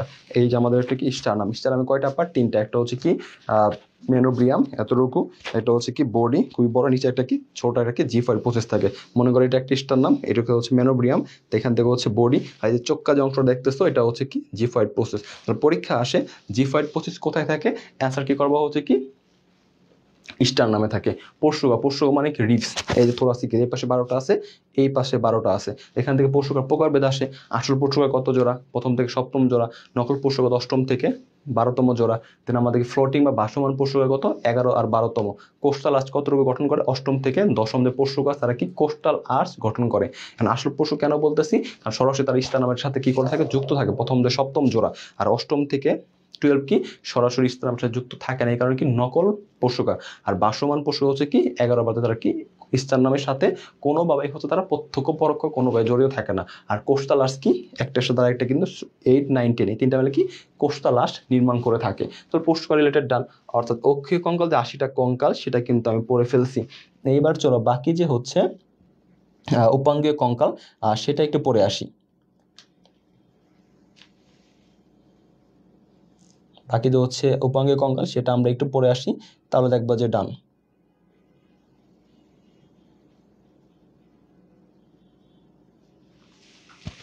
উপাঙ্গীয় কঙ্কাল একটা কি বক্ষ অস্থি চক্র, ঠিক আছে, এখানে একটা কি বক্ষ অস্থি চক্র। তাহলে বক্ষ অস্থি চক্রের মধ্যে কি আছে, তাহলে বক্ষ যে অস্থি চক্র আছে, বক্ষ একটা স্ক্যাপুলা, আর একটা কি আছে স্ক্যাপুলা, আর এটা কি ক্ল্যাভিকল। এই স্ক্যাপুলা কি, এই যে পিছন দিকে অংশটা এটাকে বলে, এই পাশে একটা স্ক্যাপুলা, এই পাশে একটা কি স্ক্যাপুলা, স্ক্যাপুলা দুইটা, আর একটা হচ্ছে কি ক্ল্যাভিকল দুইটা, এই যে ক্ল্যাভিকল, ঠিক আছে। ছেলেদেরকে বলা হয় কি কলার বোন, মেয়েদের বলা হয় কি বিউটি বোন। এটা দেখলে বলা হয় মেয়েদের অনেক সুন্দর লাগে, যদি কোনো ভিত্তি নাই, বাট তোমাদের বইয়ে লেখা আছে, আমরা ওইটা পড়ছি। ক্ল্যাভিকলকে বলা হয় কি ছেলেদের ক্ষেত্রে কলার বোন, মেয়েদের বলা হয় বিউটি বোন। এই ক্ল্যাভিকলের কারণে মেয়েদের বলা অনেক সুন্দর লাগে। আচ্ছা ঠিক আছে, মেনে নিলাম আমরা। আর ক্ল্যাভিকলে আর স্ক্যাপুলা কি গ্ল্যানয়েড গহ্বর থাকে, এই যে হিউমারাসের যে হেড বা মস্তক, এই স্ক্যাপুলা যে গ্ল্যানয়েড গহ্বর দুটোর সাথে লাগে একটা কি করে জয়েন্ট ফর্মেশন করে, সেটা নামটা কি শোল্ডার জয়েন্ট, সেটা নামটা কি শোল্ডার জয়েন্ট। তো পরীক্ষা আসে গ্ল্যানয়েড গহ্বর কোথায় লাগানো থাকে, তাহলে অ্যান্সার করবো হিউমারাসের মস্তকে বা মাথায় গ্ল্যানয়েড গহ্বরটা লাগানো থাকে। তার বক্ষ অস্থিচক্র ডান, ক্ল্যাভিকল স্ক্যাপুলা ডান, কি হাতের অস্থি যদি আমরা দেখি, হাতের অস্থি কয়টা থাকে 60টা। কেন কি 60টা, এই যে একটা হিউমারাস, এখানে একটা এই পাশে একটা হিউমারাস, একটা কি রেডিয়াস আলনা, আলনা কোথায় থাকে ভিতরে থাকে, আমরা আলনা কি ঘরের মধ্যে জিনিসপত্র রাখি, ঠিক আছে। তাহলে আলনা কি থাকে ভিতরে দিকে, আলনা দুইটা, এরিয়া আলনা এই পাশে একটা, আলনা এই পাশে একটা, রেডিয়াস এই পাশে একটা, রেডিয়াস এটা, আলনা দুইটা পেলাম, রেডিয়াস দুইটা, হিউমারাস দুইটা পেলাম। কার্পাল বোন আছে, মেটাকার্পাল ফ্যালাঞ্জাস আছে।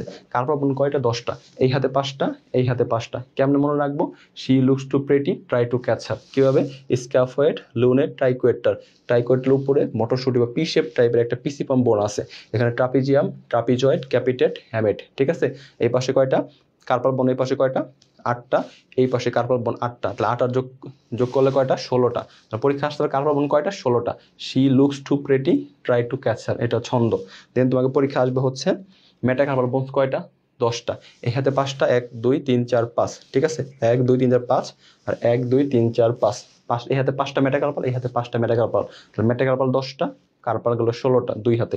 ফ্যালাঞ্জেস প্রত্যেকটা আঙ্গুল 3টা করে, 1টা 2টা 3টা, 1টা 2টা 3টা, 1 2 3, 1 2 3, 3 4 12। আর এই যে থাম বা বৃদ্ধাঙ্গুলি, বৃদ্ধাঙ্গুলি কয়টা ফ্যালাঞ্জেস আছে? 2টা ফ্যালাঞ্জেস আছে। 12 দেখুন এখানে কত, 3 4 12 আর 14, এই হাতে 14টা, এই হাতে 14টা, তাহলে ফ্যালাঞ্জেস কয়টা? 28টা। তাহলে আমাদের টোটাল হাতের অস্থি কয়টা হলো? 60টা। পায়ের অস্থি কিন্তু 60। ফিমার কয়টা? সোনি অস্থি, হিপবোন। হিপবোন কি দ্বারা গঠিত? একটা ইলিয়াম, ইসিয়াম, পিভি দ্বারা গঠিত। 3টা মিলে কিন্তু একটা হিপবোন গঠন করে থাকে। ডান দিকে একটা হিপবোন, বাম দিকে একটা হিপবোন কয়টা সংখ্যা? 2টা। এখান থেকে একটা পরীক্ষা আসে, এসিটাবুলাম গহ্বর কোথায় থাকে? এসিটাবুলাম গহ্বর থাকে হচ্ছে হিপবোনে। ঠিক আছে, এসিটাবুলাম গহ্বর কোন থেকে থাকে? এসিটাবুলাম গহ্বর থেকে হচ্ছে হিপবোনে। তো এখান থেকে তোমাকে গুরুত্বপূর্ণ প্রশ্ন, ফিমার মানে আমাদের সবচেয়ে বড় অস্থির নামটা কি? ফিমার। তো ফিমারের মস্তক কোথায় লাগানো থাকে? এসিটাবুলাম গহ্বরে। কিছু লাগে এসিটাবুলাম গহ্বর, হিপবোনের এসিটাবুলাম গহ্বরের সাথে ফিমারের কি লাগানো থাকে? মস্তক বা মাথা লাগানো থাকে। দেন আমাদের হচ্ছে কি, ফিবুলা 2টা, টিভিয়া 2টা, আর প্যাটেলা আছে 2টা। ডান দিকে এই পাশে একটা, ওই পাশে একটা। তাহলে প্যাটেলা কি ধরনের অস্থি? সেটা হচ্ছে কি, সিসাময়েড অস্থি। কেন সিসাময়েড অস্থি বলতেছি? কারণ পেশির টেন্ডন থেকে উৎপত্তি লাভ করে, এই কারণে কোনো কি বলা হয়? সিসাময়েড অস্থি বলা হয়, প্যাটেলা। ঠিক আছে, কিন্তু পরীক্ষা যে কোনো সিসাময়েড অস্থি প্যাটেলা পশু পরীক্ষা আসে। দেন আমাদের এখানে হচ্ছে টার্সাল বোন। ঠিক আছে, টার্সাল বোন এখানে কয়টা? কার্পাল বোন পাইছিলাম কয়টা? 16টা। এই পাশে আমরা 7টা করে পাবো 14টা। টার্সাল বোন কয়টা? 14টা। আর তারপরে মেটাটার্সাল এই পাশে 5টা, ডান পায়ে 5টা, বাম পায়ে 5টা, 10টা। আর ফ্যালাঞ্জেসে কিন্তু 14 যোগ করলে 28টা, অর্থাৎ এখানেও 60টা। অর্থাৎ টোটাল যদি যোগ করো 206টা বোন কিন্তু আমার পড়া শেষ। অর্থাৎ পরীক্ষায় যা যা আসার মতো এখান থেকে সবই আমি পড়ে ফেলছি। এইবার আমার এখান থেকে যে গুরুত্বপূর্ণ টপিকসটা পড়তে হবে, সেই টপিকসটা এখানে গুরুত্বপূর্ণ, ডেল্টয়েড রিস্ক কোথায় থাকে? সেটা হচ্ছে হিউমেরাসে থাকে। ডেল্টয়েড রিস্ক কোথায় থাকে? হিউমেরাসে থাকে। ঠিক আছে, অর্থাৎ যা যা আসার মতো সেগুলো কিন্তু পড়ে ফেলছি। এবার যে গুরুত্বপূর্ণ টপিক সেটা হচ্ছে আমাদেরকে তরুণাস্থির প্রকারভেদ পড়তে হবে। কি পড়তে হবে? তরুণাস্থির প্রকারভেদ। কেমনে মনে রাখবে? একটা কি হায়ালিন বাকি স্বচ্ছ, শর্টকাটটা কি? ব্যাং ও হাঙরের অস্থির নিঃশ্বাস প্রশ্বাস। কি বললাম? ব্যাং ও হাঙরের অস্থির নিঃশ্বাস প্রশ্বাস। ব্যাং আর হাঙরের ব্রুন অস্থির নিঃশ্বাস নিতে কি নাক, শ্বাসনালী, প্রশ্বাস কি পোষ্টকার শেষ প্রান্তটা কি ষড়যন্ত্র। তারপরে স্থিতিস্থাপক গেল, এটা কি ত্রিপলি, একটা স্টার্নাল ইয়ার বা বহিকর্ণ বা পিনা, একটা ইউস্টেশিয়ান নালী। ঠিক আছে, আর এপিগ্লোটিস বাকি উপজিহ্বা। তার 3টাই থাকলে সেটা কি? স্থিতিস্থাপক। আর চুনময়, চুনময় থাকলে কি আনসার করবা? যেন কি হিউমেরাস আর কি ফিমারের মস্তক কি চুনময় তরুণাস্থি দ্বারা গঠিত। আর পিততন্তুময় হচ্ছে কি পিউবিক সিম্পাইসিস, অস্থি ও টেন্ডনের সংযোগস্থল, এগুলো হচ্ছে কি পিততন্তুময় অস্থি সন্ধি। মানে তরুণাস্থি আবরণটার নামটা কি? সেটা হচ্ছে কি পেরিকন্ডিয়াম। অস্থি হচ্ছে কি পেরি অস্টিয়াম। অর্থাৎ তরুণাস্থি পরাও ডান। অর্থাৎ যা যা লাগে সেটা কিন্তু পড়ে ফেলছি। আর আমাদের যে হৃৎপিণ্ড, আমার হৃৎপেশিটা কোন ধরনের? অনিচ্ছিক পেশি। কি ইন্টারগ্রাল ডিস্ক কোথায় থাকে? হৃৎপেশিতে থাকে। অর্থাৎ চ্যাপ্টারে যা যা দরকার আমরা কিন্তু সেগুলো পড়ে ফেলছি। আমাদের হচ্ছে মস্কানো চিকিৎসা, রাইস ট্রিটমেন্ট। কি ট্রিটমেন্ট? রাইস। আমরা আটতে কি দিই? রেস্ট করতে বলি। আইতে কি এই মানে আইস দিই, বরফ দিই। শীতে কি করতে? কম্প্রেশন করি। ঠিক আছে, এলিভেশন করি। কম্প্রেশন মানে হচ্ছে সেটা আমি হচ্ছে কি জায়গাটা হচ্ছে ওই একটা ব্যান্ডেজে বেঁধে রাখা। ঠিক আছে, রাইস ট্রিটমেন্ট দিয়ে দিতে হচ্ছে এলিভেশন। অর্থাৎ আমাদের কিন্তু মস্কানো চিকিৎসা, সাধারণ হাড়ভাঙার নাম কি? বদ্ধ হাড়ভাঙা। তারপর যৌগিক হাড়ভাঙা নাম, উন্মুক্ত হাড়ভাঙার নাম কি? অর্থাৎ কোনটা হাড়ভাঙা কি নাম, এগুলো একটু বেসিক ইনফরমেশন জেনে রাখতে হবে। তবে এই যে উপাঙ্গিক অঙ্গ এখন 26টা, 80টা, 206টা যে বোনস পড়াইলাম, বোনস হচ্ছে ইনফরমেশনগুলো পড়াইলাম, এখান থেকে একটা প্রশ্ন কমন পাবা। টার্ম যে 4টা টার্ম পড়লাম, 4টা টার্মতে একটা প্রশ্ন কমন পাবা। কোষ্ঠরোগ যে প্রকারভেদ, সাতির লাশ কই, স্টেপ অফ 8, মামার জানার ভ্রমর পাই, কোনটা জলস্থি কোনটা বিজলস্থি। আশা করা যায় এর বাইরে কোনো প্রশ্ন আসবে না। তো মিলিয়ে নিও, ভাইয়া যা মুগ্ধা যা বলছে চ্যাপ্টার কিন্তু আমার ঠোঁটস্থ। আমি জানি কোন জায়গা থেকে প্রশ্ন আসতে পারে।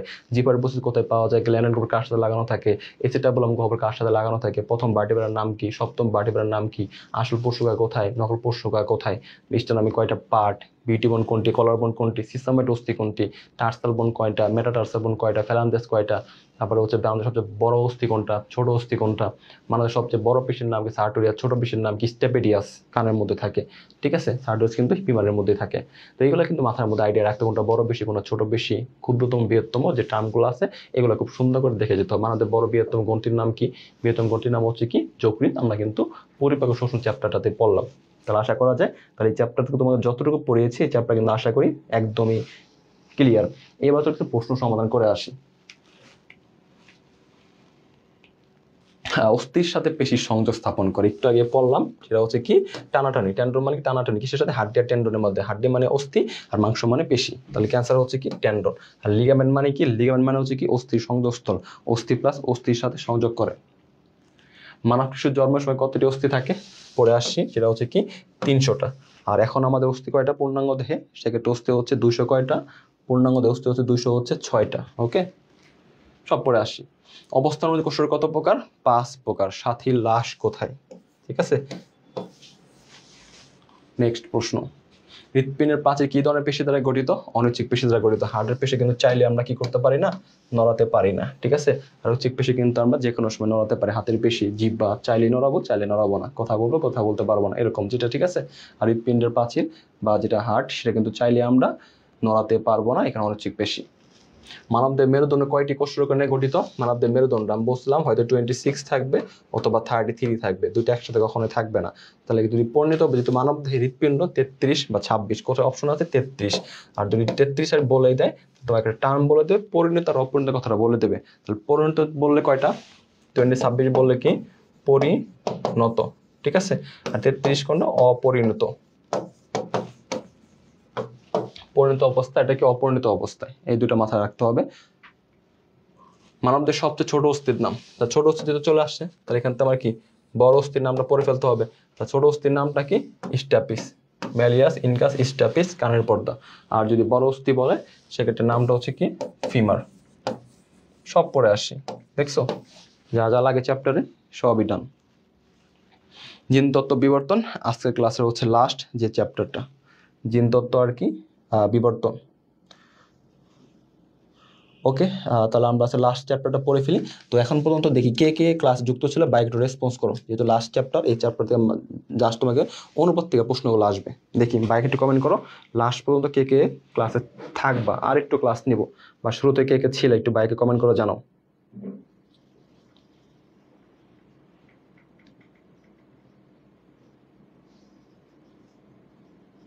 এই তো মারিয়া আক্তার হচ্ছে মিম, সে শুরু থেকে ছিল, সে অনেকগুলো অ্যান্সার করছে। ঠিক আছে,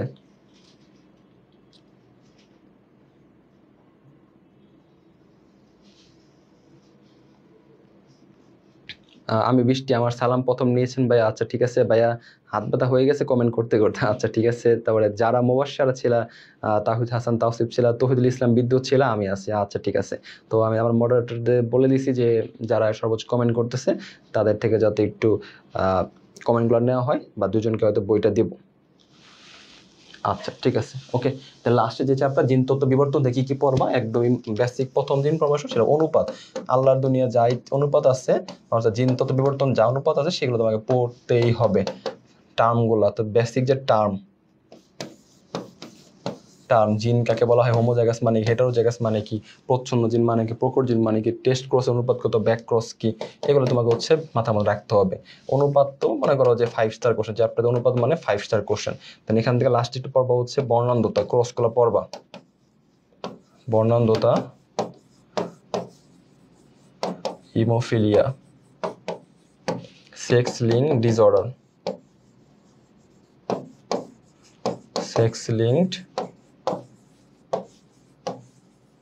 ডিসঅর্ডার। তো লিথাল জিনের প্রভাবে কি কি গঠিত, কোন কোন রোগ সংগঠিত হয়, কোনটা হয় না, লিথাল জিন।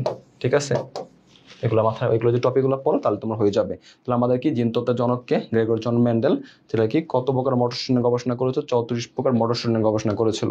তারপর জিন কি, তারপর হচ্ছে হোমোজেস মানে একই, হেটেরো মানে ভিন্ন, টেস্ট ক্রস অনুপাত কত, ব্যাক ক্রস মানে কি মানে আমরা কি মাতা পিতার সাথে যে ক্রসটা, আগের যে মাতা পিতা, ব্যাক মানে পিছন দিকে যাবা, সংজ্ঞাগুলো আসে। জীবন্ত জীবাশ্ম কোনটি, প্রশ্ন সমাধান করি, এখানে যেহেতু অনুপাতগুলো আসবে তাহলে প্রশ্ন সমাধানগুলো চলে আসি। বলো জীবন্ত জীবাশ্ম কোনটি? তা জীবন্ত জীবাশ্ম আমরা একটা পড়ছিলাম না, নগ্নবীজ আবৃত হচ্ছে কি সাইকাস, সানফান যেটাতে বলা হয়, পাম্পার না সানফান বলো তো, সাইকাসকে কি বলা হয়, পাম্পার নাকি সানফান? দেখি কে বলতে পারো, সাইকাস কি বলা হয়, পাম্পার নাকি সানফান? দেখি বলো, সাইকাসকে কি বলা হয়, পাম্পার নাকি হচ্ছে সানফান? দেখি কে কমেন্ট করতে পারো, আমি কমেন্টে দেখি দেখি কে সবার কাছে কমেন্ট করতে পারো। এই তো পাম্পান হানিফ খান সুজন বলছো, ভেরি গুড। সানফান কিন্তু টেরিস, ভুল করা যাবে না। সাইকাসের শুক্রাণু সবচেয়ে বড়, লাটিমের মতো। শুক্রাণু কিন্তু বহু ফ্লাজেলা যুক্ত, দ্বি ফ্লাজেলা যুক্ত অপশনে থাকে, সেক্ষেত্রে অ্যান্সার করতে হবে কি বহু ফ্লাজেলা যুক্ত। তাহলে আমাদের এখন বলো জীবন্ত জীবাশ্ম কোনটা এখানের মধ্যে, বলো।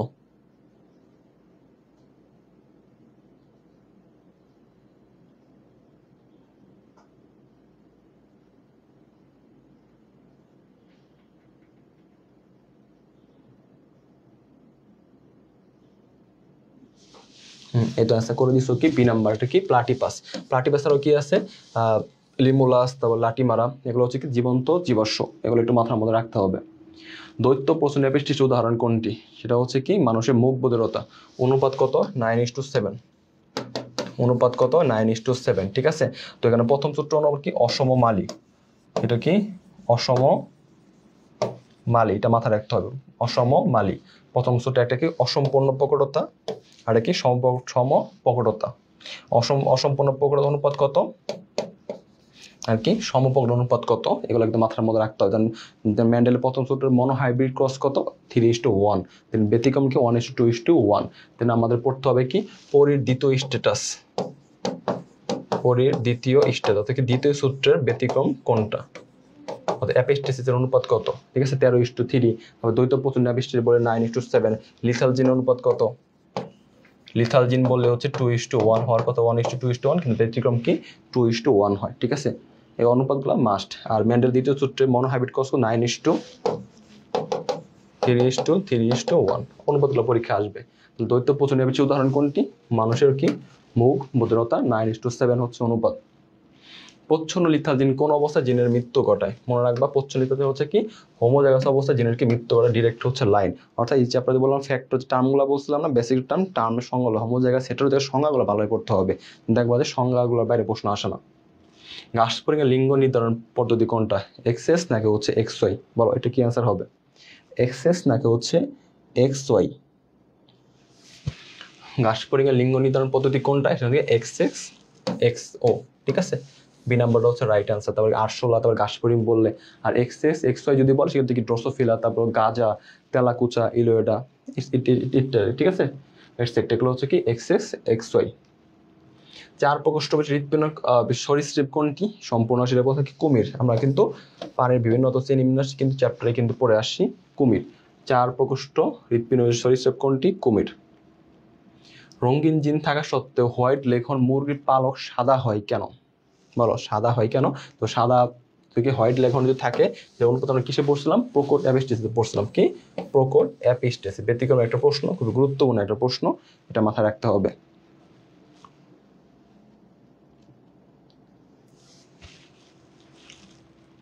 এই তো ঠিক আছে। তো আজকের ক্লাস হচ্ছে শেষ। তো আমরা এখান থেকে চিন্তত বিবর্তন থেকে যে সাজেশন ক্লাসটা নিলাম, তো এখান থেকে অনুপাতগুলো থেকে প্রশ্ন বেশি আসে, ঠিক আছে। প্রথম সূত্র অনুপাত কত, অসমমালী। দ্বিতীয় সূত্র কি পরীর দ্বিতীয় স্ট্যাটাস, কোনটার কি অনুপাত সেটা মাথায় রাখতে হবে। তার 9:7 যদি বলে সে কি দ্বৈত প্রচন্ন স্ট্যাটাস বা পরিপূরক জিনের অনুপাত। তারপর 3:1 কি মনোহাইব্রিড কস, আর একটা হচ্ছে কি অসম্পূর্ণ প্রকটতা বা তারপরে হচ্ছে তোমাকে যদি বলা হচ্ছে সমপ্রকটতা, সেক্ষেত্রে অনুপাত কত 1:2:1। আর অ্যাপেস্টিসের অনুপাত কত 13:3। এগুলো মাথার মধ্যে রাখতে হবে। তো যারা একদম শুরু থেকে শেষ পর্যন্ত যুক্ত ছিল, তো আমাদের মডারেটর দুজনের নাম আইডেন্টিফাই করছে, তো তারা একটু আমাকে একটু হোয়াটসঅ্যাপে একটু পাঠিয়ে দেন, যাতে করে আমরা দুজনের নাম ঘোষণা করতে পারি। যারা শুরু থেকে শেষ পর্যন্ত ছিল তারা একটা করে বই পাও, হয় মডেল টেস্ট বই নিবা বা সাজেশন বই নিবা, যেটা তোমার প্রয়োজন। একটু ভাইকে কমেন্ট করে, ভাইকে একটু মানে আসপেক্ট সিরিজের ফেসবুক পেজে একটু জানিয়ে দিও, ঠিক আছে। তো আমাকে একটু বলো যারা শুরু থেকে শেষ পর্যন্ত, অসংখ্য ধন্যবাদ। আর ক্লাসটা কেমন লাগছে বলো, আজকে তোমাদের সাথে লাস্ট যেহেতু ক্লাস, আমাকে একটু তারা একটু মেসেজ করে জানিয়ে দেয়, বুঝতে পারছো। দেখি আজকে ক্লাসটা কেমন ছিল, ভাইকে একটু জানাও। আর তোমরা খুব যেহেতু যে কয়েকদিন টাইম আছে, একটু মাথা ঠান্ডা করে একটু পড়াশোনা করো, হতাশ হওয়ার কিছু নাই। তোমরা একদিন সফলতা লাভ করবা, বা তোমরা একদিন হতে সফল হবা। কারণ যেহেতু তোমরা লাস্ট পর্যন্ত পরিশ্রম করতেছো, একটা জিনিস মাথায় রাখবা, পরিশ্রম ব্যক্তিকে কিন্তু আল্লাহ তাআলা কখন নিরাশ করে না। এখন তুমি যদি চিন্তা করে থাকো আমার এত জায়গায় হয় নাই, আমার দ্বারা কোনো কিছু সম্ভব না, এখন এটা যদি চিন্তা করে থাকো, আজ থেকে তোমার বছর বা 15 বছর পরে যখন তুমি কোনো একটা বিশ্ব চান্স যখন তুমি না পাও এবছর, যখন অন্য কোনো প্রাইভেট বিশ্ব বা জাতীয় বিশ্ববিদ্যালয়ে পড়ো, আজ থেকে 10 থেকে 15 বছর পরে তোমার কিন্তু একটা আফসোসে প্রতিদিন আফসোস করবা। আমি যদি হচ্ছে লাস্ট একটা দুইটা মাস যদি ট্রাই করতাম, মানুষ ট্রাই না করলে মানে ট্রাই করলে কি না হয়, সব কিন্তুই পসিবল। কিন্তু আমি যদি ট্রাই করতাম আজকে হয়তো আমি ভালো একটা পজিশন থাকতে পারতাম, বা আমার সন্তানের বাবা তুমি কোন বিশ্ববিদ্যালয় থেকে পড়ছো এই একটা পরিচয় দিতে, বা তার অনেকে কিন্তু সন্তানরা বলে যে এই তোমার বাবা কি করে, বাবা এই বিশ্ববিদ্যালয়ে পড়ছে, এখানে এই বড় একটা পজিশন আছে, এটা কিন্তু হচ্ছে অনেকে কিন্তু বলবে। কিন্তু তুমি যদি এখন ওই চিন্তা করবো যে আমাদের কাছে সম্ভব না, এটা ভেবে কিন্তু 10-15 বছর আফসোস, 10-15 বছর বা সারা জীবন আফসোস করার কোনো মানে নাই। এই কারণে যতটুকু টাইম আছে মাথা ঠান্ডা করে পড়ার চেষ্টা করো, ইনশাল্লাহ তুমিও সফল হবে। আর বাইরে যে প্রথম পত্র সেকেন্ড পেপারে যতটুকু সাজেশন ক্লাস নিয়েছি ইনশাল্লাহ মোটামুটি একটা রিভিশন ক্লাসটা নিলাম, যাতে করে সবাই যারা ক্লাস শুরু থেকে শেষ পর্যন্ত করছো তাদেরকে অসংখ্য ধন্যবাদ, সবাইকে অসংখ্য ধন্যবাদ। তো সেক্ষেত্রে হচ্ছে আমার নামগুলা চলে আসছে, দুজনের নাম, তারা হচ্ছে বই নিতে পারবা, ঠিক আছে। একটা হচ্ছে হানিফ খান সুজন, আর একটা হচ্ছে রঞ্জিত ঘোষ আকাশ বা রঞ্জিত ঘোষ আকাশ, ঠিক আছে।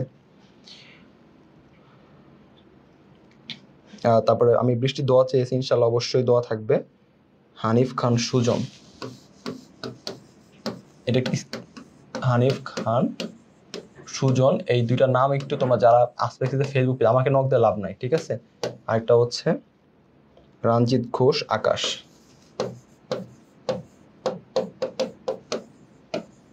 রঞ্জিত ঘোষ আকাশ, এই দুজন ব্যক্তি সবচেয়ে বেশি রেসপন্স করছো ক্লাসে। তো তাদেরকে হচ্ছে দুইটা বই, যে কোনো একটা করে বই পাবা, হয় তুমি হচ্ছে কিছু মডেল টেস্ট বা হচ্ছে চূড়ান্ত সাজেশন, যেটা তোমার মনে হয়, যে কোনো একটা বই। আর এটা স্ক্রিনশট নিয়ে একটু আসপেক্সি ফেসবুক পেজে বইলো, ভাইয়া যে কোনো একটা বই গিফট করতে বলছে, ওকে। আর হানিফ ভাই সুজন আসপেকে ধন্যবাদ জানিয়েছো, ধন্যবাদ তোমাদেরও। তো তোমরা শুরু থেকে শেষ পর্যন্ত ছিলা, আমরা সর্বোচ্চ তোমাদেরকে চেষ্টা করি যাতে ভালো রেজাল্টটা করো। তো তোমাদের জন্য অনেক বেশি দেওয়ার শুভকামনা, ভালো একটা পরীক্ষা দাও, ভালো একজন মানুষ হয়ে ভালো একজন কৃষিবিদ হও, দেশের উন্নয়ন, দেশের হচ্ছে সার্বজনীন উন্নয়নে তোমরা ভূমিকা রাখো, তোমরা আগামী দিনের ভবিষ্যৎ। তো সবাই ভালো থাকো ইনশাল্লাহ। আর তোমাদের সাথেও তো দেখা হচ্ছে না, খুবই খারাপ লাগছে, তবে এই দেখাই শেষ দেখা নয়, আবার তো দেখা হবে কোনো এক অনলাইন ক্লাসে। হয়তো তোমরা হয়তো ক্লাসগুলো দেখবা, বাট তোমাদের জন্য ক্লাসগুলো থাকবে না, কারণ এইটাই বায়োলজি লাস্ট ক্লাস। যারা ক্লাসগুলো তোমরা দেখতেছো, এরপরে তো কোনো একটা ক্লাস দেখলে হয়তো এইচএসসি যারা 25 ব্যাচ বা হচ্ছে 26 ব্যাচ, তারা কিন্তু ক্লাসগুলো দেখবে, ঠিক আছে। এমডি হানিফ খান সুদন বলছি, ভাই আপনাকে মিস করবো, তোমাদেরকে মিস করবো ইনশাল্লাহ। আমার জন্য দোয়া রাখো, তোমার অনেক বেশি দোয়া শুভকামনা, ঠিক আছে। আর বই পড়ার বিষয়টা আসতে ফেসবুক পেজে একটু জানাও, ঠিক আছে। বলে যে স্ক্রিনশট নিয়ে বলো ভাইয়া তোমার যেটা লাগে, একটা চূড়ান্ত সাজেশন আছে মডেল টেস্ট, যে কোনো একটা বানিয়ে নিতে পারবা, ঠিক আছে। ভালো থেকো সবাই, দোয়া শুভকামনা, আসসালামু আলাইকুম।